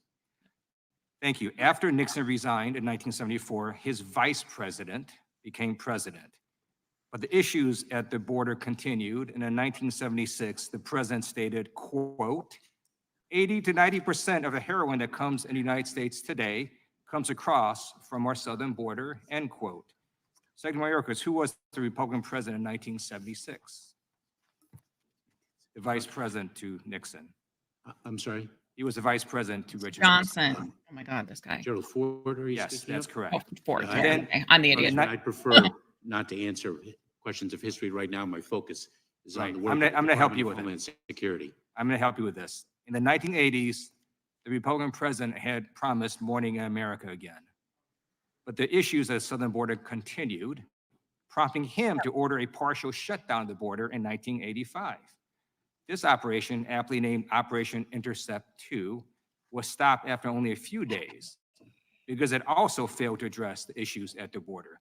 And this was a president that knew about these issues because he was a former governor of California. Secretary Mayorkas, who was the Republican president in 1985? Oh my God, this guy needs to get to the point. Ronald Reagan. Thank you. Congressman.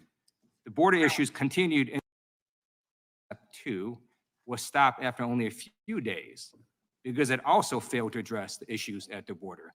And this was a president that knew about these issues because he was a former governor of California. Secretary Mayorkas, who was the Republican president in 1985? Ronald Reagan. Thank you. Congressman. Sorry, that was you too. Border not issues me. I don't know what continued happened there. into this century. In 2006, the president, who was also familiar with the border because he was a former governor of Texas, declared that, quote, "For decades, the United States has not been in complete control of its borders," end quote. Secretary Mayorkas, who was the Republican president in 2006? President Bush, Congressman. In the prior administration, the Republican president tried to solve their issues at the border, and he failed. I would now like to show a video of what was actually happening during the prior administration in 2018. So after you can play the video. Pit stop on a punishing journey to the U.S. border, and it's still just the beginning. Migrants from Honduras, Guatemala, and El Salvador continue to make their way north, fleeing poverty, persecution, and gang violence.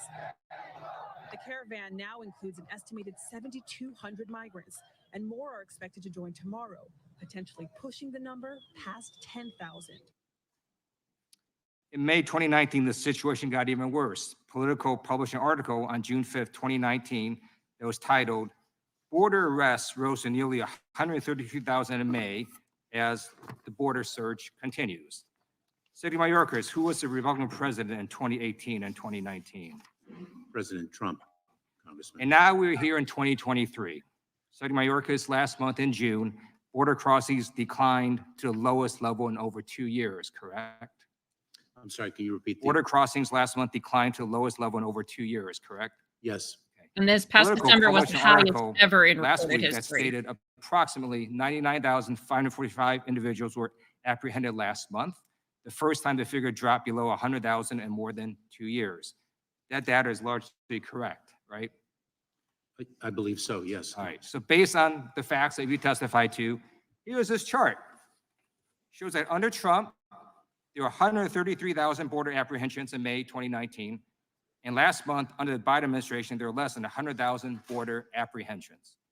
The facts show the southern border is doing better last month than it was under Trump in May So less 2019. apprehensions means it's doing better. Thank you, Secretary Mayorkas, Okay. for your public service. And now the Republicans want to impeach you. Good luck with that one. I yield back. Gentleman yields back. That The guy got gentleman from elected. Texas is recognized. I thank the chairman. Secretary Mayorkas, on April 28th, 2022, I ask you, quote, "Will you testify under oath right now? Do we have operational control? Yes or no?" End quote. You responded with, quote, "Yes, we do, period," end quote. I then asked, "We have operational control of the borders?" You responded, quote, "Yes, we do, period," end quote. Followed up, I said, I read to you the definition of operational control. I actually held up this chart, operational control as defined under the Secure Fence Act. Put it up for plain reading, plain as day. I put up the second part of the same statute, which defines operational control. Means the prevention of all unlawful entries in the United States, including entries by terrorists, other unlawful aliens, instruments of terrorism, narcotics, and other contraband. Well, Mr. Royce, I said to you, do you stand by in your testimony that we have operational control in light of this definition? You responded with, quote, "I do, period," end quote. Earlier, you testified I didn't give you a chance to finish. Yet you specifically, when asked and held up a statute defining exactly what operational control meant under the Secure Fence Act, you said, quote, "I do." I believe that was purposeful. I believe you want the American people to believe we have operational control of the border when we very clearly do not. Less than a month later, in Homeland Security, you testified, quote, "Under that strict definition, this country has never had operational control." This year, House Homeland Security, then Border Patrol Chief Raul Ortiz testified before the Homeland Committee that DHS did not have operational control of the border, either by the statutory definition or not.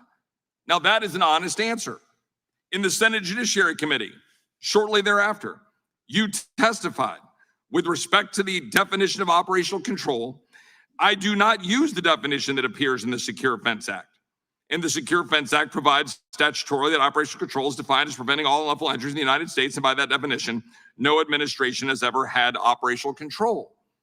If you will recall, when you testified here in front of me, when I asked that question, when you very clearly stated, we do have operational control, when presented with the actual definition of operational control, you didn't hesitate. You said, I do. And you, in fact, then referred back and said, I believe that my predecessors would have said the same thing. Mm-hmm. I asked Chad Wolf that question in this room. And Chad said, well, no, we didn't use that framing to say we have operational control. We're striving to achieve operational control. But you didn't do that. You looked straight at the American people, straight at me, straight at every person on this committee and said, we have operational control. Why? Congressman, 2 points. One, you did not let me complete my answer. Two, Hold on. Let's give me your second point. Go ahead. thank you. Two, the Secure Fence Act defines operational control as not a single individual crosses the border. I'm aware. I read it, and I read it to you, and you read it. And in fact, you said, I do. You didn't hesitate. You didn't say, I do. I need to explain what I mean by I do. You said, I do over and over again. And here's the problem with that. This is a pattern. Did you lie another time when you said on September 24th, 2021 at a press conference, quote, we know that those images painfully conjured up the worst elements of our nation's ongoing battle against systemic racism when responding to the alleged whipping incident by the Border Patrol agents who report to you. When in fact, on October 22nd, 2022, it was reported that 2.5 hours before that press conference, Marcia Espinoza, Assistant Secretary of DHS Public Affairs, emailed you and CC'd other DHS leadership, alerting you all that the photographer who took the images did not see any whipping occur, invalidating the initial claim. And it wasn't until May of this year that you corrected the record to say, well, let me just correct you right there because actually the investigation concluded the whipping did not occur. Don Rosenberg in this very room testified a few weeks ago that you lie. It is a perpetual pattern. And the fact is, there are real people that are impacted by that. We have now had, since you testified, we have had something like 200 people a day dying from fentanyl deaths, which would amount to 90,000 people. I showed you before when you were here, the lost voices of fentanyl, the hundreds, the thousands of Americans that continue to die, 90,000 since you came into this committee and lied to us saying we have operational control. I yield back. Gentleman yields back. The gentleman from California is recognized. Mr. Secretary, you have a serious job. Oh, God, not And occasionally you have to deal with some very unserious MAGA colleagues of mine. Here we go. Your serious job is to secure the border of the greatest country in the world, a country that is neighbor to some of the most violent and economically insecure countries in the world, where people are willing to risk everything to come here. And somehow you have to secure the border, but also make sure we're not pushing little girls back into the river so they can drown. It's a hard job. If it was an easy job, we wouldn't have asked you to do it. But you were asked to do it because you're qualified, you're competent, you care, you show compassion, and you show up every day and you deal with this. Frankly, sir, I think sometimes you're too nice, because if I had a chairman who failed to honor his own lawful subpoena about 500 days after it was submitted to him, I would say, catch me when you're serious. Come talk to me when you're going to follow the law about whether you think I follow the law. Now, this is about Jim Jordan. That's not who you are. You take your job seriously, Ultimately, even in it's about front Trump. of a lot of unserious people. In fact, the chair that you were sitting in, you may not know this, but the last person who sat in that chair was called by the chairman an anti-vaccine, anti-Semitic witness in RFK Jr. So you have brought immediate credibility to the chair that you're sitting in by just being here. They're not serious people. They chide people for their pronouns. They obsess and display in this committee and other committees private citizens' non-consensual nude images. We're not talking about serious people. We're not talking about people who are on the level. And so what do we want to do? We want to acknowledge the seriousness of your job and hopefully one day in the majority, give you the tools to deliver on what we believe ultimately can put us in the most secure place, which is comprehensive immigration reform. And in the spirit of that, I want to ask you, because I believe in that and my colleagues believe in that, in January, DHS established a new set of processes for lawful entry of Cubans, Haitians, Nicaraguans, and Venezuelans that drastically reduced encounters of those nationals at the southern border. This freed up department resources to combat drug trafficking and other cartel crimes. Democrats applauded the measure, while Republicans scrambled to find a new way to turn it into campaign fundraising emails. Last Congress, Democrats proposed increases to funding for CBP personnel to patrol the southern border and investments in technology to interdict smuggling through ports of entry. Again, my Republican colleagues failed to support common sense measures to secure the homeland. My colleagues on the other side of the aisle, they don't have solutions. They want the chaos. So, Mr. Secretary, they have put forth proposals to defund the CBP One app, which has helped alleviate strained manpower at the southern border. What impact would that have on our homeland security? Congressman, the CBP One app is one element of our approach of building and expanding lawful pathways for people to reach the United States in a safe, orderly, and lawful way, as well as delivering consequences at the border for those individuals who do not use them. The CBP One app, number one, reduces the number of irregular encounters at our southern border. Number two, and critically, cuts out the smuggling organizations that impose such tragedy and trauma on vulnerable individuals purely for the sake of profit. And three, allows us to screen and vet individuals before they arrive at our border. It is of tremendous utility to us, and its results have proven productive. And thank you, Mr. Secretary. As I said, you have a serious job. Border crossings are down despite my MAGA colleagues constantly saying we have an open border, which only invites people south of the border to believe that they should try and come here. They're rooting for that chaos. You are trying to bring solutions to stop that. Oh my God. Fentanyl seizures are up. Congratulations to the brave men and women who wear the badge every day and Maybe they're walk up the beat at because more people are CBP. coming That should be celebrated, with but it. rather it's used by my MAGA colleagues as a political weapon to suggest that they would rather the fentanyl get past CB3, past the ports of entry, and into our schools and our communities. You've got a tough job. You're a serious person, and we're grateful that you're doing it. And I yield back. Gentleman yields back. The gentleman from Kentucky is recognized. I thank the chairman. Secretary Mayorkas, the Department of Homeland Security issued a National Terrorism Advisory System bulletin this year in February. It said the United States remains in a heightened threat environment fueled by several factors, including online environment filled with false or misleading narratives and conspiracy theories, and other forms of dis, and malinformation. Can you define malinformation for us?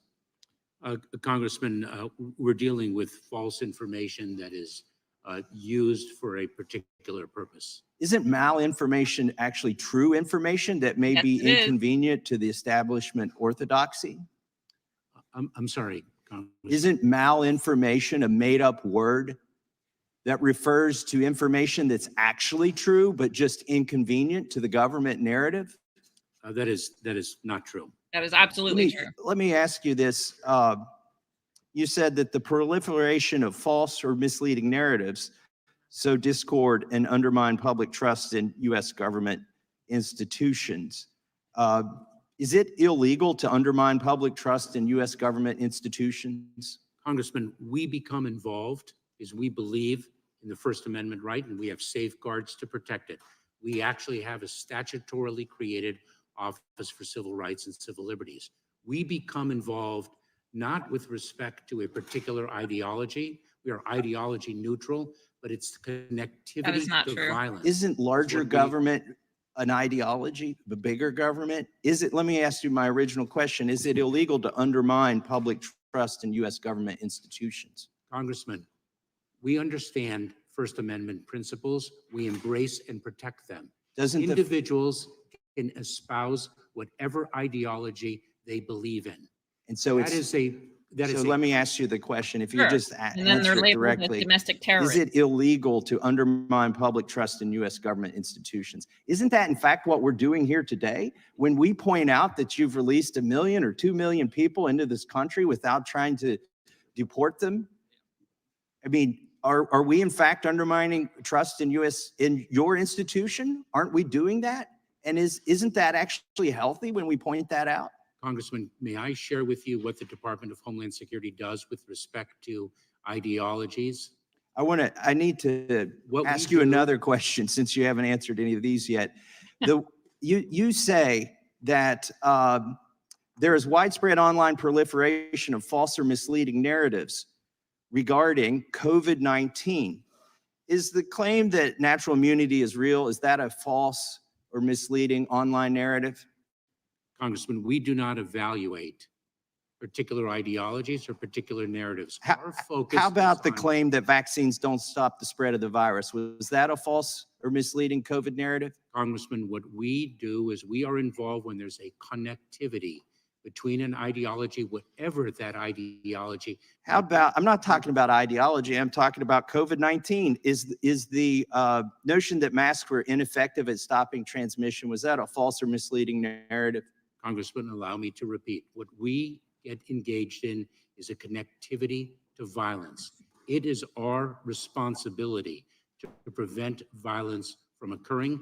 We work very closely. Is it, all right, I'm just saying, I want you to give me an example of a false or misleading narrative that encouraged violence.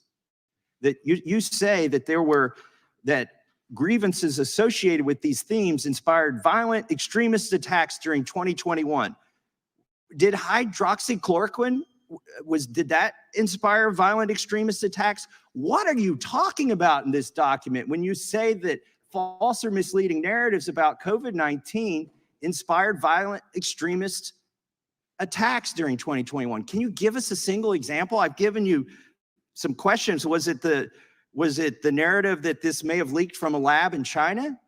Was that the thing? And if so, what did it inspire? What's the violence? Congressman, would you like an example? Yeah. Yeah. COVID-19 is caused by 5G cell towers, an attack on a cell tower. That attack on a cell tower triggers the involvement of the Department of Homeland Security. That is an example. It is the connectivity to violence. We do not condone You violence. think COVID-19 caused attacks on cell towers?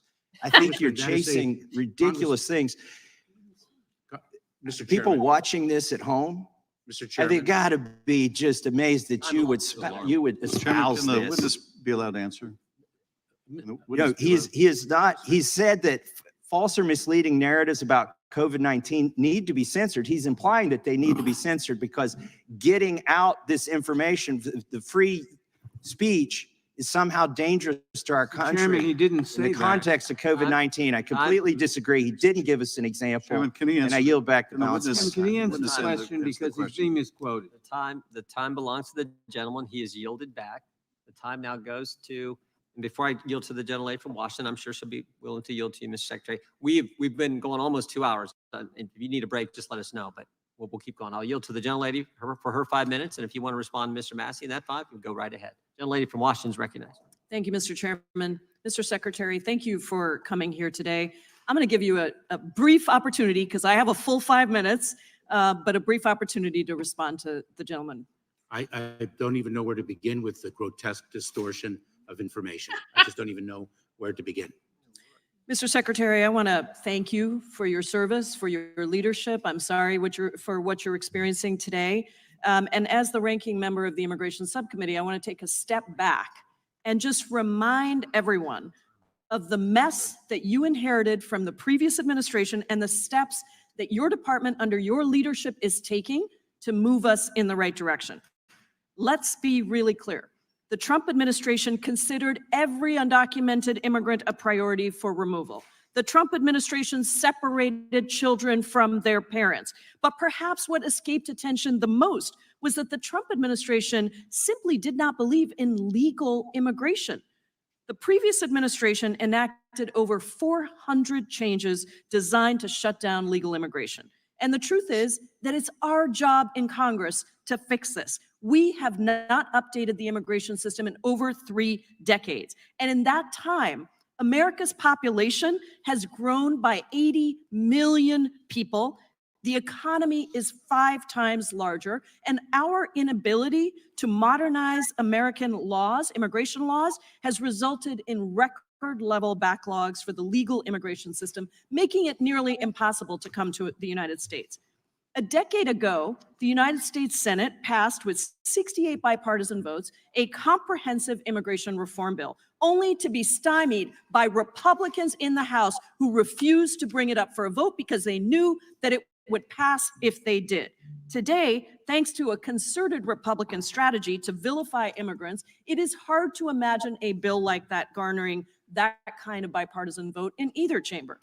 So given that the Republican-controlled House will not move forward meaningful reform, Mr. Secretary, you and the Biden administration have used your legal authorities granted by Congress to add additional legal pathways. And much to some of my colleagues' chagrin, with much success, you are working to provide order and relief to immigrants.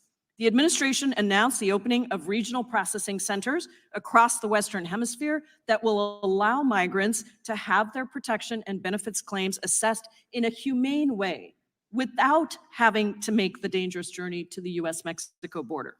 The administration has embraced the use of parole following a bipartisan tradition of presidential administrations going back 70 years. In addition, the administration also formally announced new family reunification parole processes for El Salvador, Guatemala, Honduras, and Colombia. These are modeled after the Cuban family reunification process, which Republicans have supported in the past. And in addition, you've increased the number of appointments that will be available under the CBP One app, which, while far from perfect, will increase CBP's ability to process more migrants. As you know, Mr. Secretary, I have serious concerns about some policies, including a new asylum regulation, which was just declared unlawful in federal court, that I fear undermines due process and right to seek asylum. But despite that, I am very clear about the Republican opposition to any sensible and humane immigration system and who the good guys are in this situation. That is you, Mr. Secretary. The good guys are you, the Democrats, and this administration who understand the great importance of immigration to America on every level and are determined to take steps to expand pathways for entry and move us forward. And for that, I am tremendously grateful to you, and I thank you for your service and for your leadership. Now, Mr. Secretary, Republicans projected terrible things after Title 42, but in fact, Politico has called it the migrant crisis that still hasn't arrived. And Mr. Chairman, I seek unanimous consent to enter an article into the record with that exact title. Objection. Can you talk about the administration's attempts to expand legal pathways and why you think it is so important?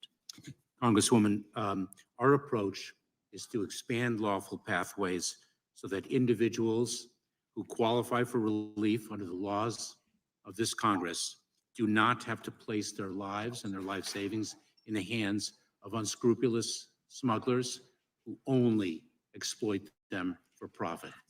To bring greater security and strength to our border and to allow our agencies to screen and vet individuals before they arrive here in the United States. Those are 3 very significant benefits of our lawful pathways.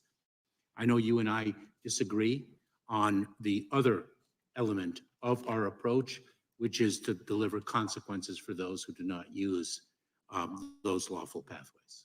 I thank you, Mr. Secretary. I hope we always hold up the Constitution, and I thank you for your service. I yield back, Mr. Chairman. Gentleman is back. The chair recognizes himself. Mr. Secretary, you know what the number is, don't you? Number that Mr. Gates was trying to get a response from. You know what that number is, right? Congressman, I would be pleased to provide this committee, you, Mr. No, Chairman. you don't know now? You don't know what that is? I mean, again, just to read, because what Mr. Gates was trying to get at, I think what the country would like to know is, we know that there's been an influx of people coming in.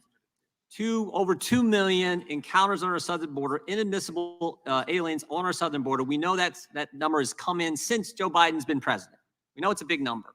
And all he was asking was, how many of that 2-point-something million, over 2 million, how many have went through the adjudication process and actually been removed. Mr. And Chairman. you're telling the Judiciary Committee today, you don't know what that number is? Mr. Chairman, what I am sharing with you is that we will provide you with whatever data you request. No, That no, is a that's not where, commitment. I want to go right. It's a simple, we've had kind of two simple questions that you didn't give an answer to. And I just want to know, give you a second chance here if you'll do it. What is that number out of that 2-point-something universe of inadmissible aliens encountered on our southern border who've come into the country, been released into the country? How many have went through the adjudication process and then been removed? Mr. Chairman, I'd be pleased to provide you with that. Can you guess? Mr. Chairman, it is. Can not you my- give an estimate? Mr. Chairman, I will not. do Why, so. why will you not give an estimate to the American people? Because they would like to know, because that sort of frames it. Here's what's come in. Here's who you've allowed in since Joe Biden's been president. And here's the ones who've actually been removed. I would say two things, Mr. Chairman. Number one, I will provide that data to you. We will do so. So you're not real good at that because you've said that other times here and you don't give us the data. I mean, we asked information about the Disinformation Governance Board and all we get is redacted documents. So you're not real good about that. And it's a simple question and frankly, a question we ask you to be prepared for. We wrote you 2 letters in the last several weeks to be prepared to answer that kind of question. I think probably that specific question, and you won't give us an answer. Mr. And so Chairman. the fact that you won't is bad, and the fact that you don't know is just as bad, because it's the one question the country kind of would like to know what's really happening. When you say all these, pathways and things, and you're just border secure and all the things you say, we kind of like to know what's really happened with the 2-point-something million people who've been released into the country since Joe Biden's been president. How many have went through the adjudication process and been removed? So now Simple question. So now I have 3 points. One, we will provide the data to you. God bless Two, you. we've been waiting, but God bless you. I hope you do it this time. 2, we have been cooperating with this committee. We have made countless documents and people available to you. We have provided briefings. Yeah. And here's what those, by the way, just so you know, I'll let you finish with your third point. Here's what those documents look like. Here's the one you sent to us on when you formed, it's policy and responsibilities in the department's information manipulation mission. That sounds scary enough. Information manipulation mission, and it's all redacted. And this is the kind of stuff you gave us when we were trying to figure out who was responsible for putting together the Disinformation Governance Board that I think my colleague, Mr. Johnson, was asking. And now we're asking a simple question about a number. And the fact that you won't give it to us or don't know it is, I think, a concern for all of us. I would say both sides, because the Democrats probably want to know too. They probably, that's something that should be so obvious, and you won't communicate. Make your third point. Mr. Chairman, we'll provide that information to every member. Will it be like this, or will it be a real number? Will it be like that? The I'll third, redact. Will it be a real number? Mr. Chairman, the third point I would Let me ask you real quick. Can you get that number to us like tomorrow? Or is it you got to go back, and is it going to take weeks and months and haggling back and forth on all the letters we do? Congress writes letters to agencies and we haggle back and forth, all that dance we have to do. Or can you just get us the number? Mr. Chairman, we'll provide that data to you as promptly as possible. My third point would be the most fundamental point of all when we speak of immigration. We are dealing with a fundamentally broken system. We have between 11 and 12 million. I got 50 seconds. So I appreciate that. You've said that before, so I got that point. Don't mean to cut you off, but I got to get this. Now, in your testimony, you said you've arrested 14,000 smugglers. Seems like a big number to me. What happened to those guys? Those individuals, Mr. Chairman, are, if the evidence so supports, prosecuted for smuggling. You've referred them to DOJ. You've arrested them. You get them over to DOJ. What's happened to them? Have they been indicted, taken to trial, found guilty? Are they in prison somewhere? What's the status? That is a huge number. 14,000 smugglers. I mean, God bless you for getting them, but I'd like to know what happened to them. Very, very pleased to provide that data to you. Let me provide some examples. You just told us a couple minutes ago you work closely with the FBI. We'd like that information too. That's important. Have you arrested any of them multiple times? Congressman, I'll provide that information for you. You think that's a possibility? Some of those smugglers you've arrested more than once? Congressman, when I prosecuted immigration crimes in the 1990s, we saw individuals who had repeated violations of criminal laws of the United States and repeated removals from the United States. You think I've prosecuted. my time has expired, but you think a violations smuggler, you catch someone smuggling drugs, that guy would be prosecuted, and you'd think you would, again, know that answer too, but Mr. we hope Chairman. you get those answers to us. I yield now to, Unanimous consent request, okay. Mr. Chairman. Gentlelady from Washington is recognized for UC. Thank you, Mr. Chairman. I wanted to ask unanimous consent to enter into the record a New York Times article called "Burning Cell Towers Out of Baseless Fear, They Spread the Virus." This is a conspiracy theory linking the spread of the coronavirus to 5G wireless technology that spurred more than 100 incidents in just 1 month. Objection. The chair Thank you, now Mr. Chairman. The chair now recognizes the gentleman from California. Thank you, Mr. Chairman, and Secretary, welcome. Thank you for your good job. I really believe you have a thankless job, but you've done a hell of a job. When I became ranking member of the Homeland Security Border Subcommittee, I made it my priority to visit every major port of entry on the southern border. I visited, met with men and women in uniform, both blue and green uniforms. Wanted to see what the job was about, what the challenges were. But Mr. Secretary, let's talk refugees. COVID-19 has changed the world. Today, we're probably seeing the biggest movement of refugees in recent history, if not in the history of the world. Title 42, when Title 42 was about to be lifted, everybody was expecting total chaos at the border. A week before that, a few days before that event, I went to San Isidro, myself and the border port director visited Mexico. We met with Mexican officials, federal, state, local, as well as Mexican stakeholders interested in making sure everything went well at the border. Everybody expected chaos. Title 42 was lifted, no chaos. Everything went unexpectedly well. I think you were the architect of that policy, carrot and sticks. You made sure that people had a pathway, had incentives to come legally, and you also put criminal sanctions on those that would break those laws. And of course, you also worked with some of our partners south of the border to make sure that this job was not just the United States, but that the burden was shared with other people like Mexico, Colombia, and other nations around the world. Mr. Mayorkas, you're doing a good job. So my question to you today is, how can we, U.S. Congress, assist you in doing a better job for the United States?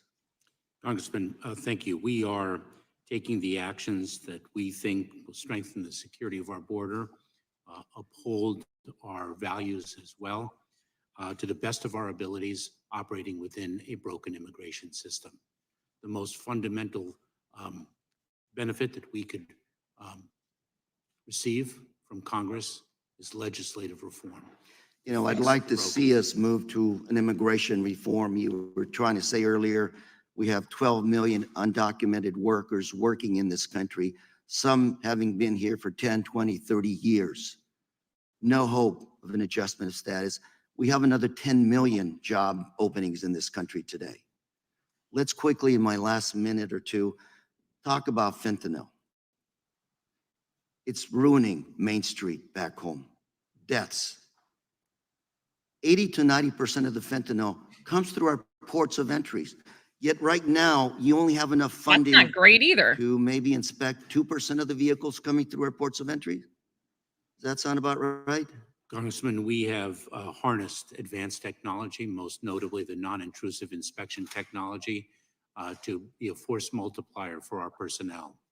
We rely on funding from Congress for not only that technology, but also the personnel who operate it, the extraordinary people of U.S. Customs and Border Protection, both our Border Patrol agents and our Office of Field Operations personnel, and so, our Mr. Air and Secretary, if we wanted to stop more fentanyl from coming into the country, I'd say you need more personnel, more technology, more of those drug sniffing dogs that are so effective.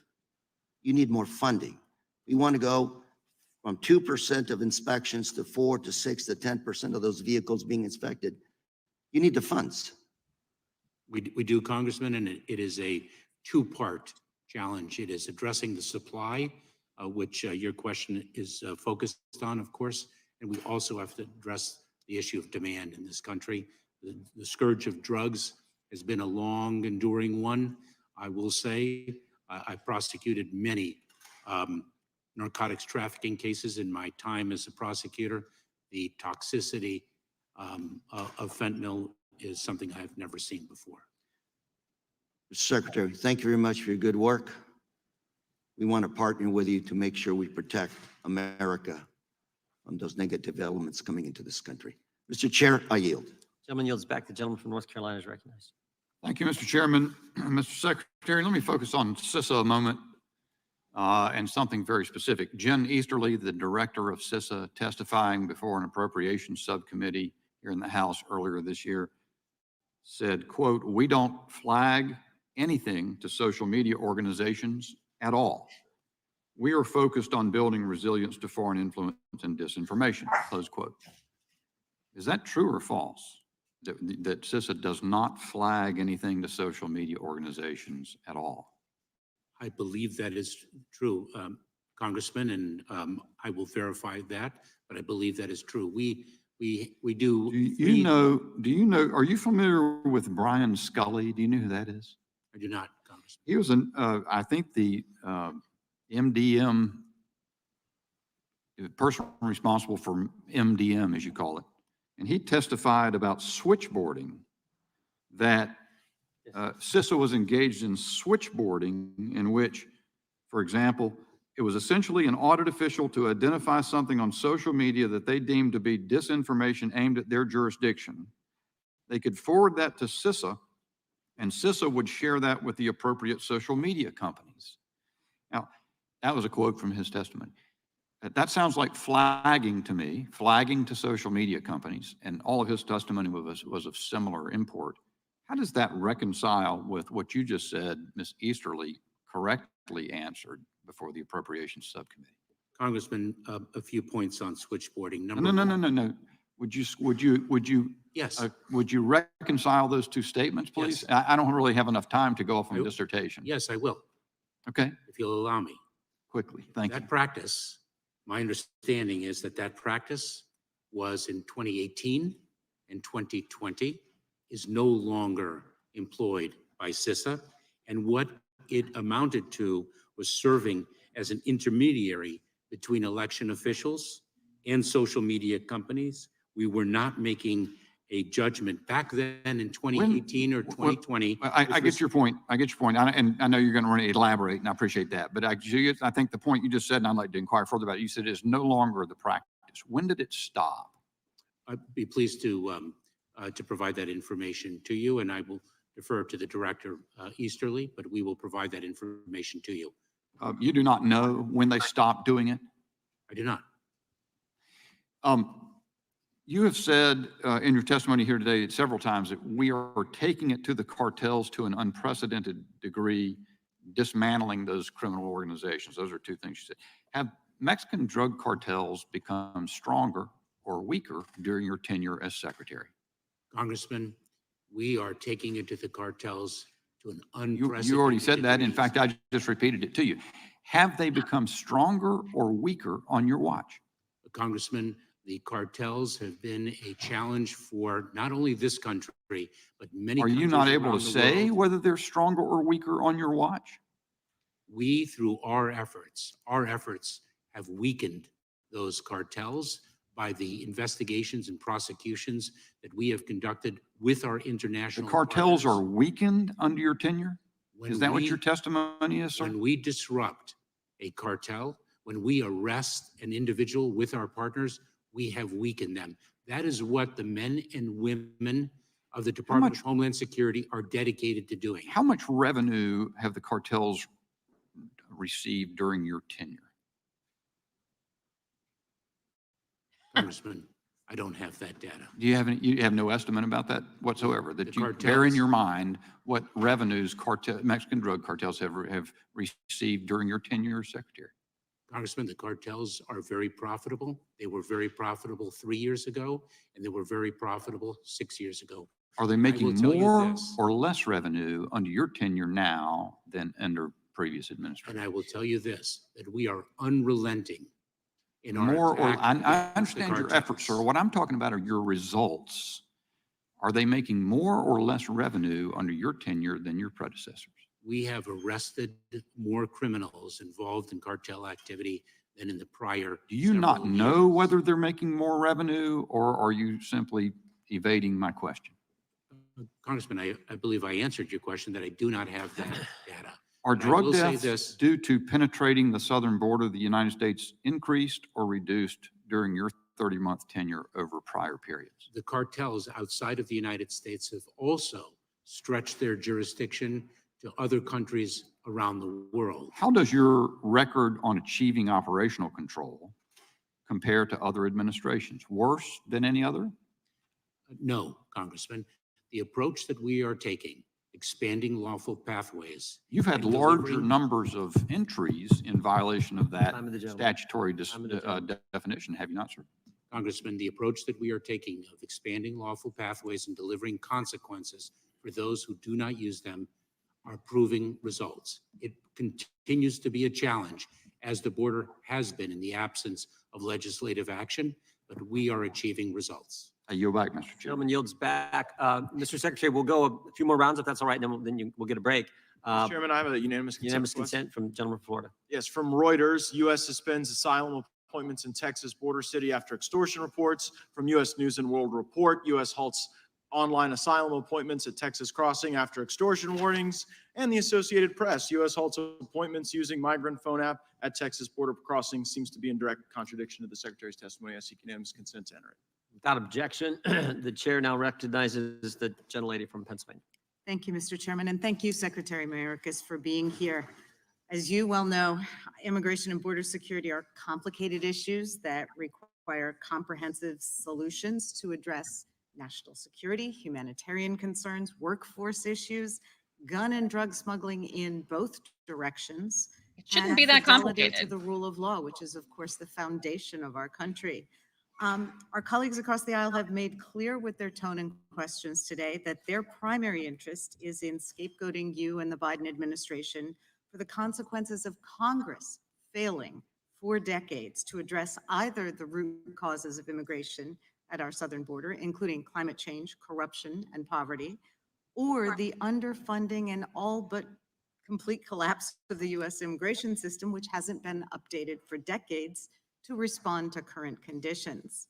Instead of investigating and proposing real solutions to these immigration issues, our colleagues prefer to push and sometimes create apocalyptic scenarios to scare Americans and sow chaos, anger, and fear with heated rhetoric and political theater designed to cast blame rather than solve problems. So this is allegedly an oversight hearing, and there's an issue I would like to address. But first, I appreciate your clarity and your nuance, even when responding to some of the more outrageous rhetoric from our colleagues. Can we just clarify one more time in case it's gotten lost? Have you or the Biden administration ever tried to adopt an open border policy? No, we're not. Okay, I didn't think so, but just wanted to make sure we were clear there. In the interest of conducting actual oversight and finding solutions, I'd like to turn your attention to an issue that I've been following since I first participated in a multi-year ABA investigation on the topic almost 20 years ago, and that's access to counsel by immigrants when they're seeking legal entry into our country. It's critical to ensuring the fidelity of our country to the rule of law, as well as improving functioning of the asylum system. Studies have consistently shown that access to counsel is critical to successfully navigating our laws, but those seeking asylum are often unable to access counsel, even if they can afford a lawyer or volunteers are willing to take their cases. And this past spring, when your agency launched expedited asylum screenings at Border Patrol facilities, a commitment was made to provide access to such counsel to all immigrants. But according to recent reporting by advocates, that promise has remained unfulfilled.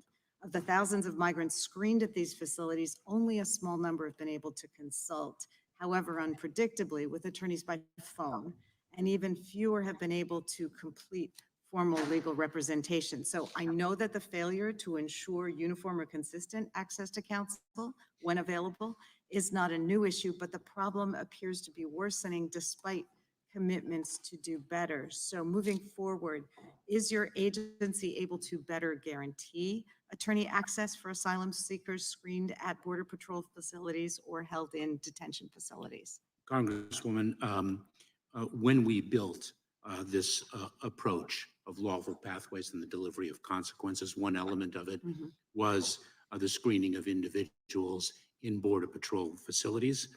And a sub-element of that effort was, in fact, to safeguard access to counsel.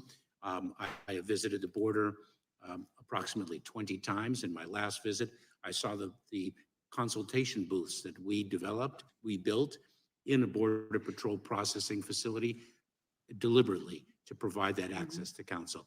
I am aware of the concerns that some have raised with respect to our success in ensuring access to counsel, and we are reviewing those concerns. I appreciate that, and I echo Mr. Correa's offer to please let us know how we can assist you in making sure that your efforts are more effective and what we as Congress need to do at this belated time to help address the issue at the southern border. Mr. Chair, I would request unanimous consent to insert into the record an article from the New York Times titled "Lawyers Say Helping Asylum Seekers in Border Custody is Near Impossible." Thank you. I yield back. Gentlelady yields back to the gentleman from Texas, Mr. Gooden. Thank you, Mr. Chair. Countless NGOs, non-government organizations, provide ways and means to illegal immigrants to cross the border and stay here indefinitely. Some of the ones that we are most familiar with, because they're the biggest and have the largest presence, are Jewish Family Services, Lutheran Immigration and Refugee Services, and Catholic Charities. Secretary, you've often spoken about your partnership with these NGOs, but many of these are actively encouraging and enticing poor illegal immigrants to cross our borders with the promise of assistance. They promise to provide financial, logistical, and transportation assistance in the form of money, food, and lodging and transportation to anywhere in the country. I've seen this with my own eyes. I've been to these organizations' facilities and our borders, and they are welcoming folks and sending out the message that the border is open and that we'll provide assistance. Their help comes even with legal guidance and cheat sheets for what to do when they get to wherever it is they'd like a free plane ticket to. My question to you, since they seem to not be interested in respecting our laws, are you aware of who's funding them? Congressman, the pernicious enticement of individuals to come to the border at great danger is perpetrated by the smuggling organizations. They are the ones that traffic in misinformation and seek to exploit vulnerable people exclusively for profit. So you don't think that opening up an operation where you're saying, if you'll get here, we'll pay for your way to wherever you want to go, we'll put you up in a hotel, we'll give you debit cards with money on it. You don't think that's an enticement? Congressman, I believe that you are mischaracterizing the work of nonprofit organizations. So they don't do that. So is it your testimony that nonprofit groups at the border do not provide financial assistance, they do not provide transportation across the United States, and they don't put them up in housing? That is not my testimony, Congressman. As I have said. Okay, so you agree that they do. Well, let me go back to my original question, which was, who's paying for this? Are you aware of who's funding these NGOs? Congressman, to what NGOs do you refer? Because if you I'll give you an example. Catholic Charities, Jewish Family Services, Lutheran Immigration, Refugee Services. My question is, are you aware of who is funding them in their operations at the border? Congressman, we are grateful. Are you aware of who's funding them was my question. Yes, and I'm answering your question. Okay, who's funding them? We are grateful for the appropriations that Congress have issued. So the United States taxpayer is funding them is what you're saying. Just to be specific, Catholic Charities received over $1.4 billion from the United States taxpayers for their operations encouraging illegal immigration. Lutheran Immigration and Refugee Services reported it received $179 million in U.S. government grants. That makes up over 80% of their total support. So let me ask you this question. Since they're receiving this money, do you believe the number of grants and contracts awarded to NGOs is something that should be made known to the American taxpayer? Should that be public information? Should we know how much money they're receiving for their operations? Congressman, we do make that information public. And what we do is when an individual makes a claim of credible fear under the asylum laws. So of the American United taxpayer States- should know how many grants and contracts are awarded to the NGOs. That's a fair request, right? As I mentioned, we do make that information. So they public. should, so the American taxpayer should be aware of that information, right? Yes. Okay, let me ask you this. If I wanted to know where these NGOs are sending illegals that are coming across that they're helping facilitate with financial support, is that a fair ask? Is that something the American people should know, where these folks are going? Congressman, you are mischaracterizing. No, I'm the not situation. characterizing anything. I'm asking a question. Should the American people, should we know where they're being sent when they're entered into these organizations that are providing the assistance? Is that a fair ask? Congressman, your question misstates the underlying facts. If I can explain what occurs. Well, When let me an explain to you individual- what occurred. I have requested for years, over 2 years, this information from Homeland. I've requested this information from Catholic Charities, Jewish Family Services, Lutheran Immigration and Refugee Services, FEMA, 3 different airlines, and even hotels. Each request has gone unanswered. And it seems to me that if our taxpayer dollars are being used to fund an operation whereby we're encouraging illegal immigration, we're encouraging through funding these organizations, people to make these deadly treks across our southern border, it seems to me that we should be able to get some answers to questions. And I'm really disappointed that I can't get answers to those questions. I can't even get acknowledgement from you about what's happening there when you've stated that you're partners with these organizations. And I yield back.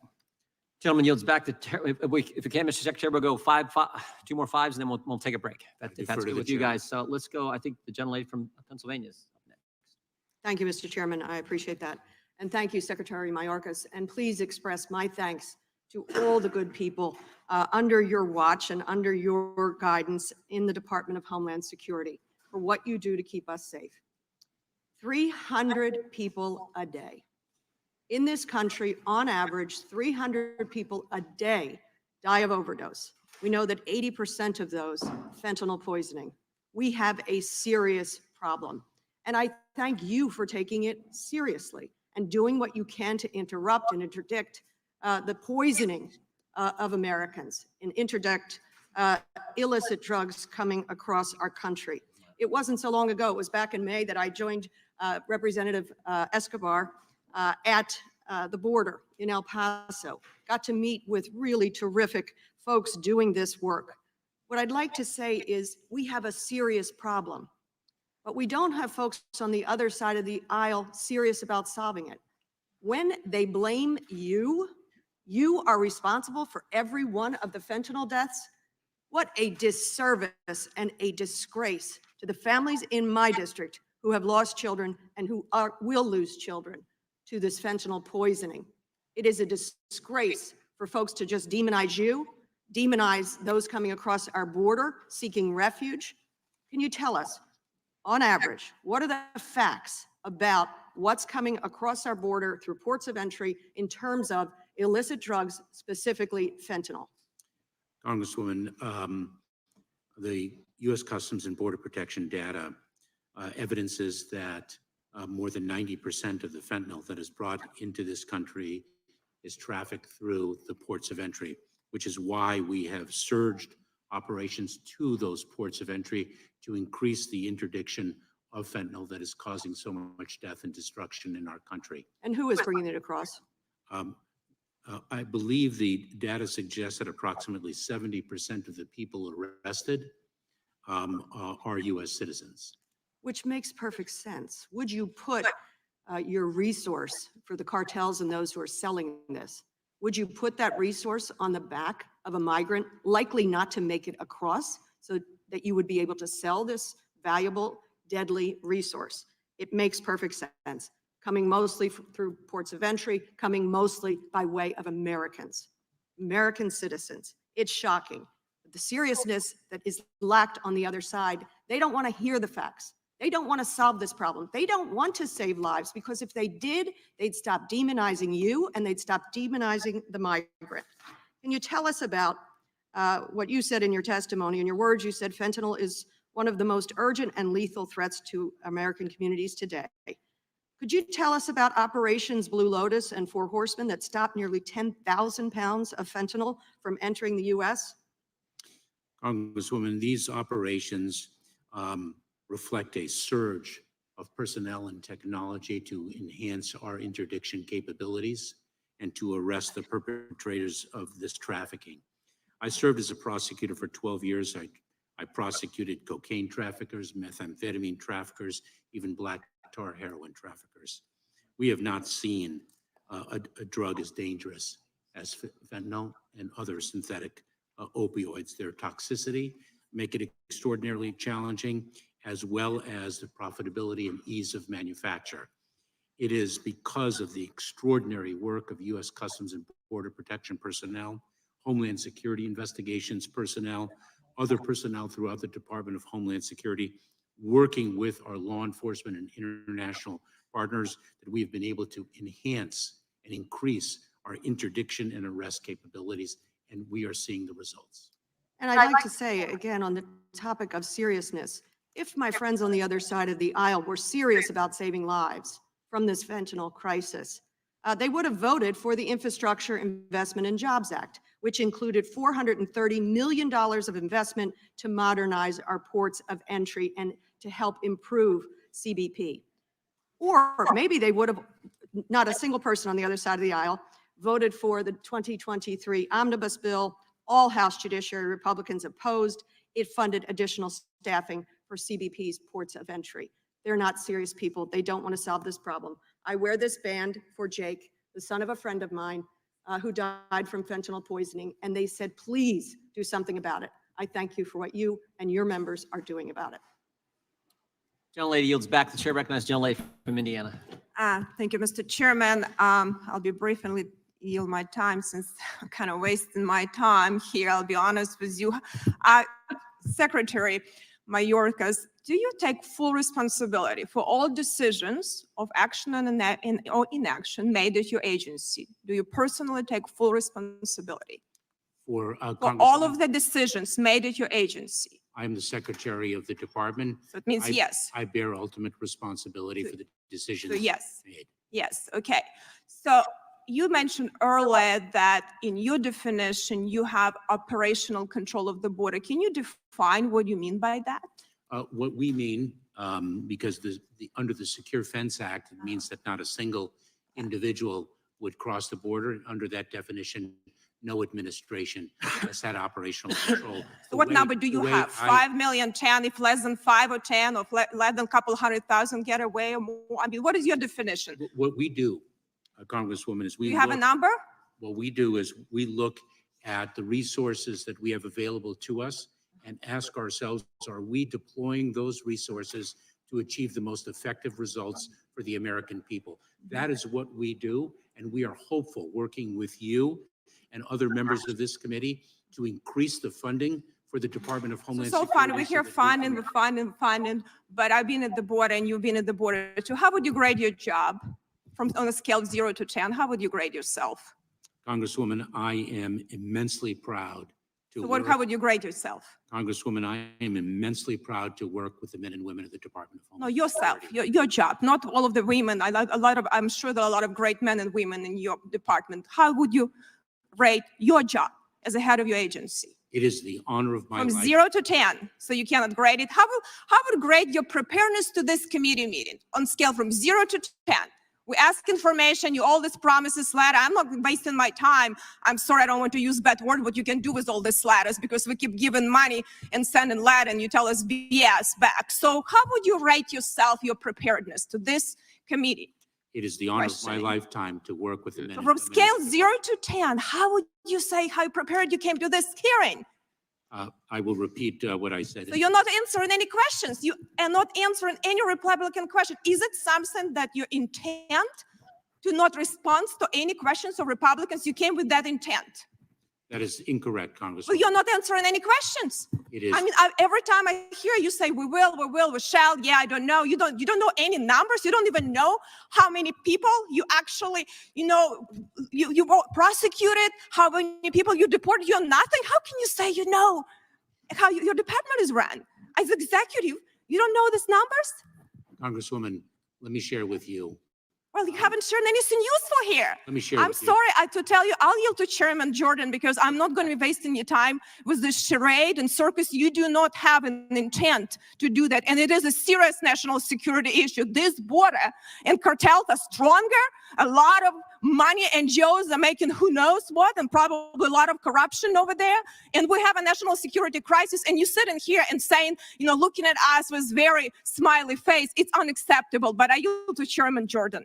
Thank the gentleman for yielding. Mr. Secretary, of the 140 illegal aliens you've encountered who are on the terrorist watch list, again, this is Mr. Ice's question earlier in the day. What is the status of those 140 individuals? First of all, let me allow the record to reflect that I'm not smiling, nor have I smiled. Mr. Chairman, will you repeat your question, please? The 140 individuals who've been encountered on the border who are on the terrorist watch list, what's the status of those individuals? I believe that question already has been posed, and I mentioned to the chairman that we will provide that data to you. Have any of them been released, I guess is another way of framing that. Mr. Chairman, let me say this. Individuals who pose a threat to public safety or national security are detained pending their removal. Well, that's not what the Inspector General said. He said CBP released a migrant on the terrorist watch list and ICE faced information sharing challenges planning and conducting the arrest. This is from Mr. Kafari, the Inspector General of DHS. You disagree with Mr. Kafari? We respectfully do. You do? Okay. I would yield my time to the gentleman from Louisiana. I've only got 25 seconds. I'll just say I don't have time for a question because you'll be elusive, but for the record, since we're stating things for the record, I've been in Congress 7 years. I think you're the most dishonest witness that has ever appeared before the Judiciary Committee. And I think I speak for a lot of my colleagues. This is such a frustrating exercise for us because our constituents want answers. They're tired of the open border. They're tired of people dying from fentanyl overdoses, and it's your fault. It's my time. Mr. Chairman, point of order. No, there's no point of order in the middle of this. This is my opinion. I think it's shared by millions of Americans. Based on the And you show no shame. Chairman, this is based on the standard that the chairman set out in previous hearings. Calling a witness dishonest is over the line that you drew at a previous hearing. I'm not pulling the words down. That speaks for the American people. The chair now recognizes, I said to the secretary, we would go 5 more minutes, then give you a break. I know you've been at this 2.5 hours. I believe the gentleman from Florida is recognized for 5 minutes. I don't have a winter house yet, Mr. Chairman, but I knew it was Maryland. I knew you were right. yeah. Thank you, Mr. Chairman. Secretary Mayorkas, I want to thank you for being here today. I do want to say a couple of things, though. I'm not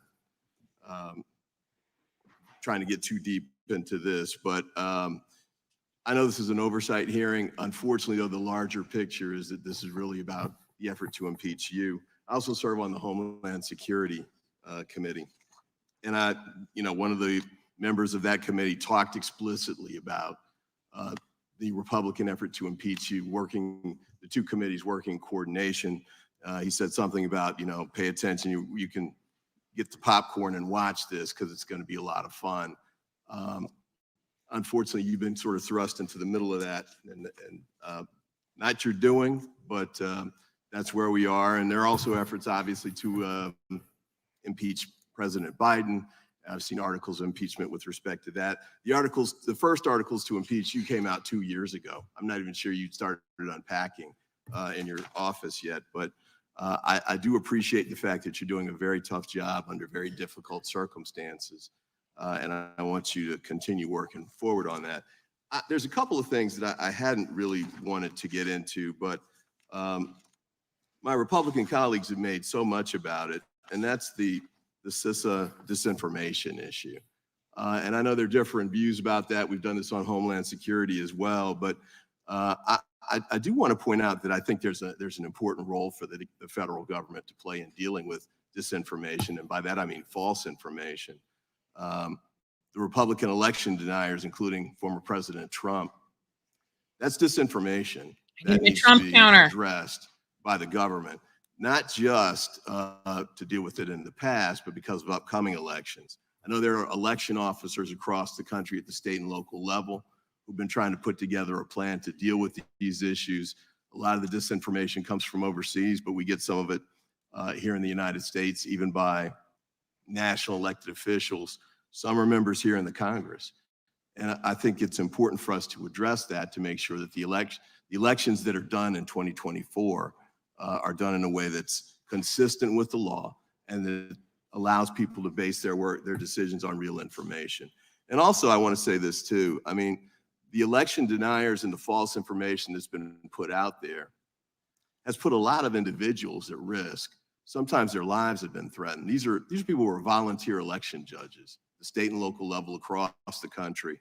Some of them had to move. There was one in Arizona I read about who, his life had been threatened. And it's not just the election workers either. Nina Jankowicz, who was actually worked at DHS briefly, got the same kind of treatment. And so she came under attack again by, in some instances, members of the House Republican caucus, to the point where she ended up having to not only resign her job, but she had to hire a consultant to help her with personal protection. And this is while she was pregnant. She had to go to some of her appointments with her doctor in disguise because her life had been threatened to such an extent. I'll close with this. I think that there are a lot of things that I would love to see this commission address. I made a personal appeal several months ago to my colleagues on the other side of the aisle about gun violence. I think you mentioned an aspect of that, which is domestic terrorism that's in some instances led to lone wolves committing mass killings. But we got a larger problem with it than that. But I can't get anybody to help me with the ghost guns issue.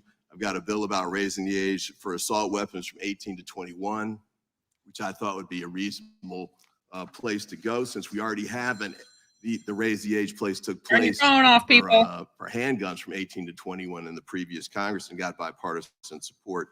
And it would be important, I think, too, to look at some of the other critical issues the country's facing. Cybersecurity, if we're going to dabble in the Homeland Security world. China just hacked our Commerce Secretary, and in May, CISA was breached, Microsoft, and the NSA.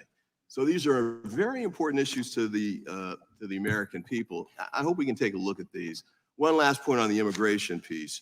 I was in a meeting on Friday with a venture capitalist in New York, and one of the things he said was that he's having trouble getting the visas taken care of to bring talent over from overseas.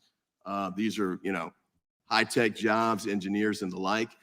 So since he can't get it done in the United States, he's now setting up offices in Canada because they can get the job done there.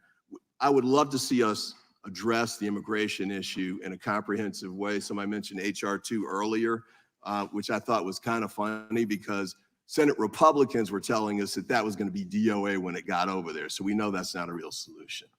With that, I yield back. Gentleman from Maryland yields back. Thank Mr. Secretary, we don't have to take a break unless you want it. If you want to keep going, we'll keep going. If you want a short break, we'll take a break. I defer to the chairman. Okay, well then we can set right there and take questions. If we appreciate that. The gentleman from Wisconsin is recognized for 5 minutes. May I reserve my right Of course, as needed? of course. Mr. Secretary, I want to go back to the operational control issue that came up first by the ranking member when Congressman Nadler brought it up. And you've addressed it, and I know that Mr. Roy worked through that again, but it's so important.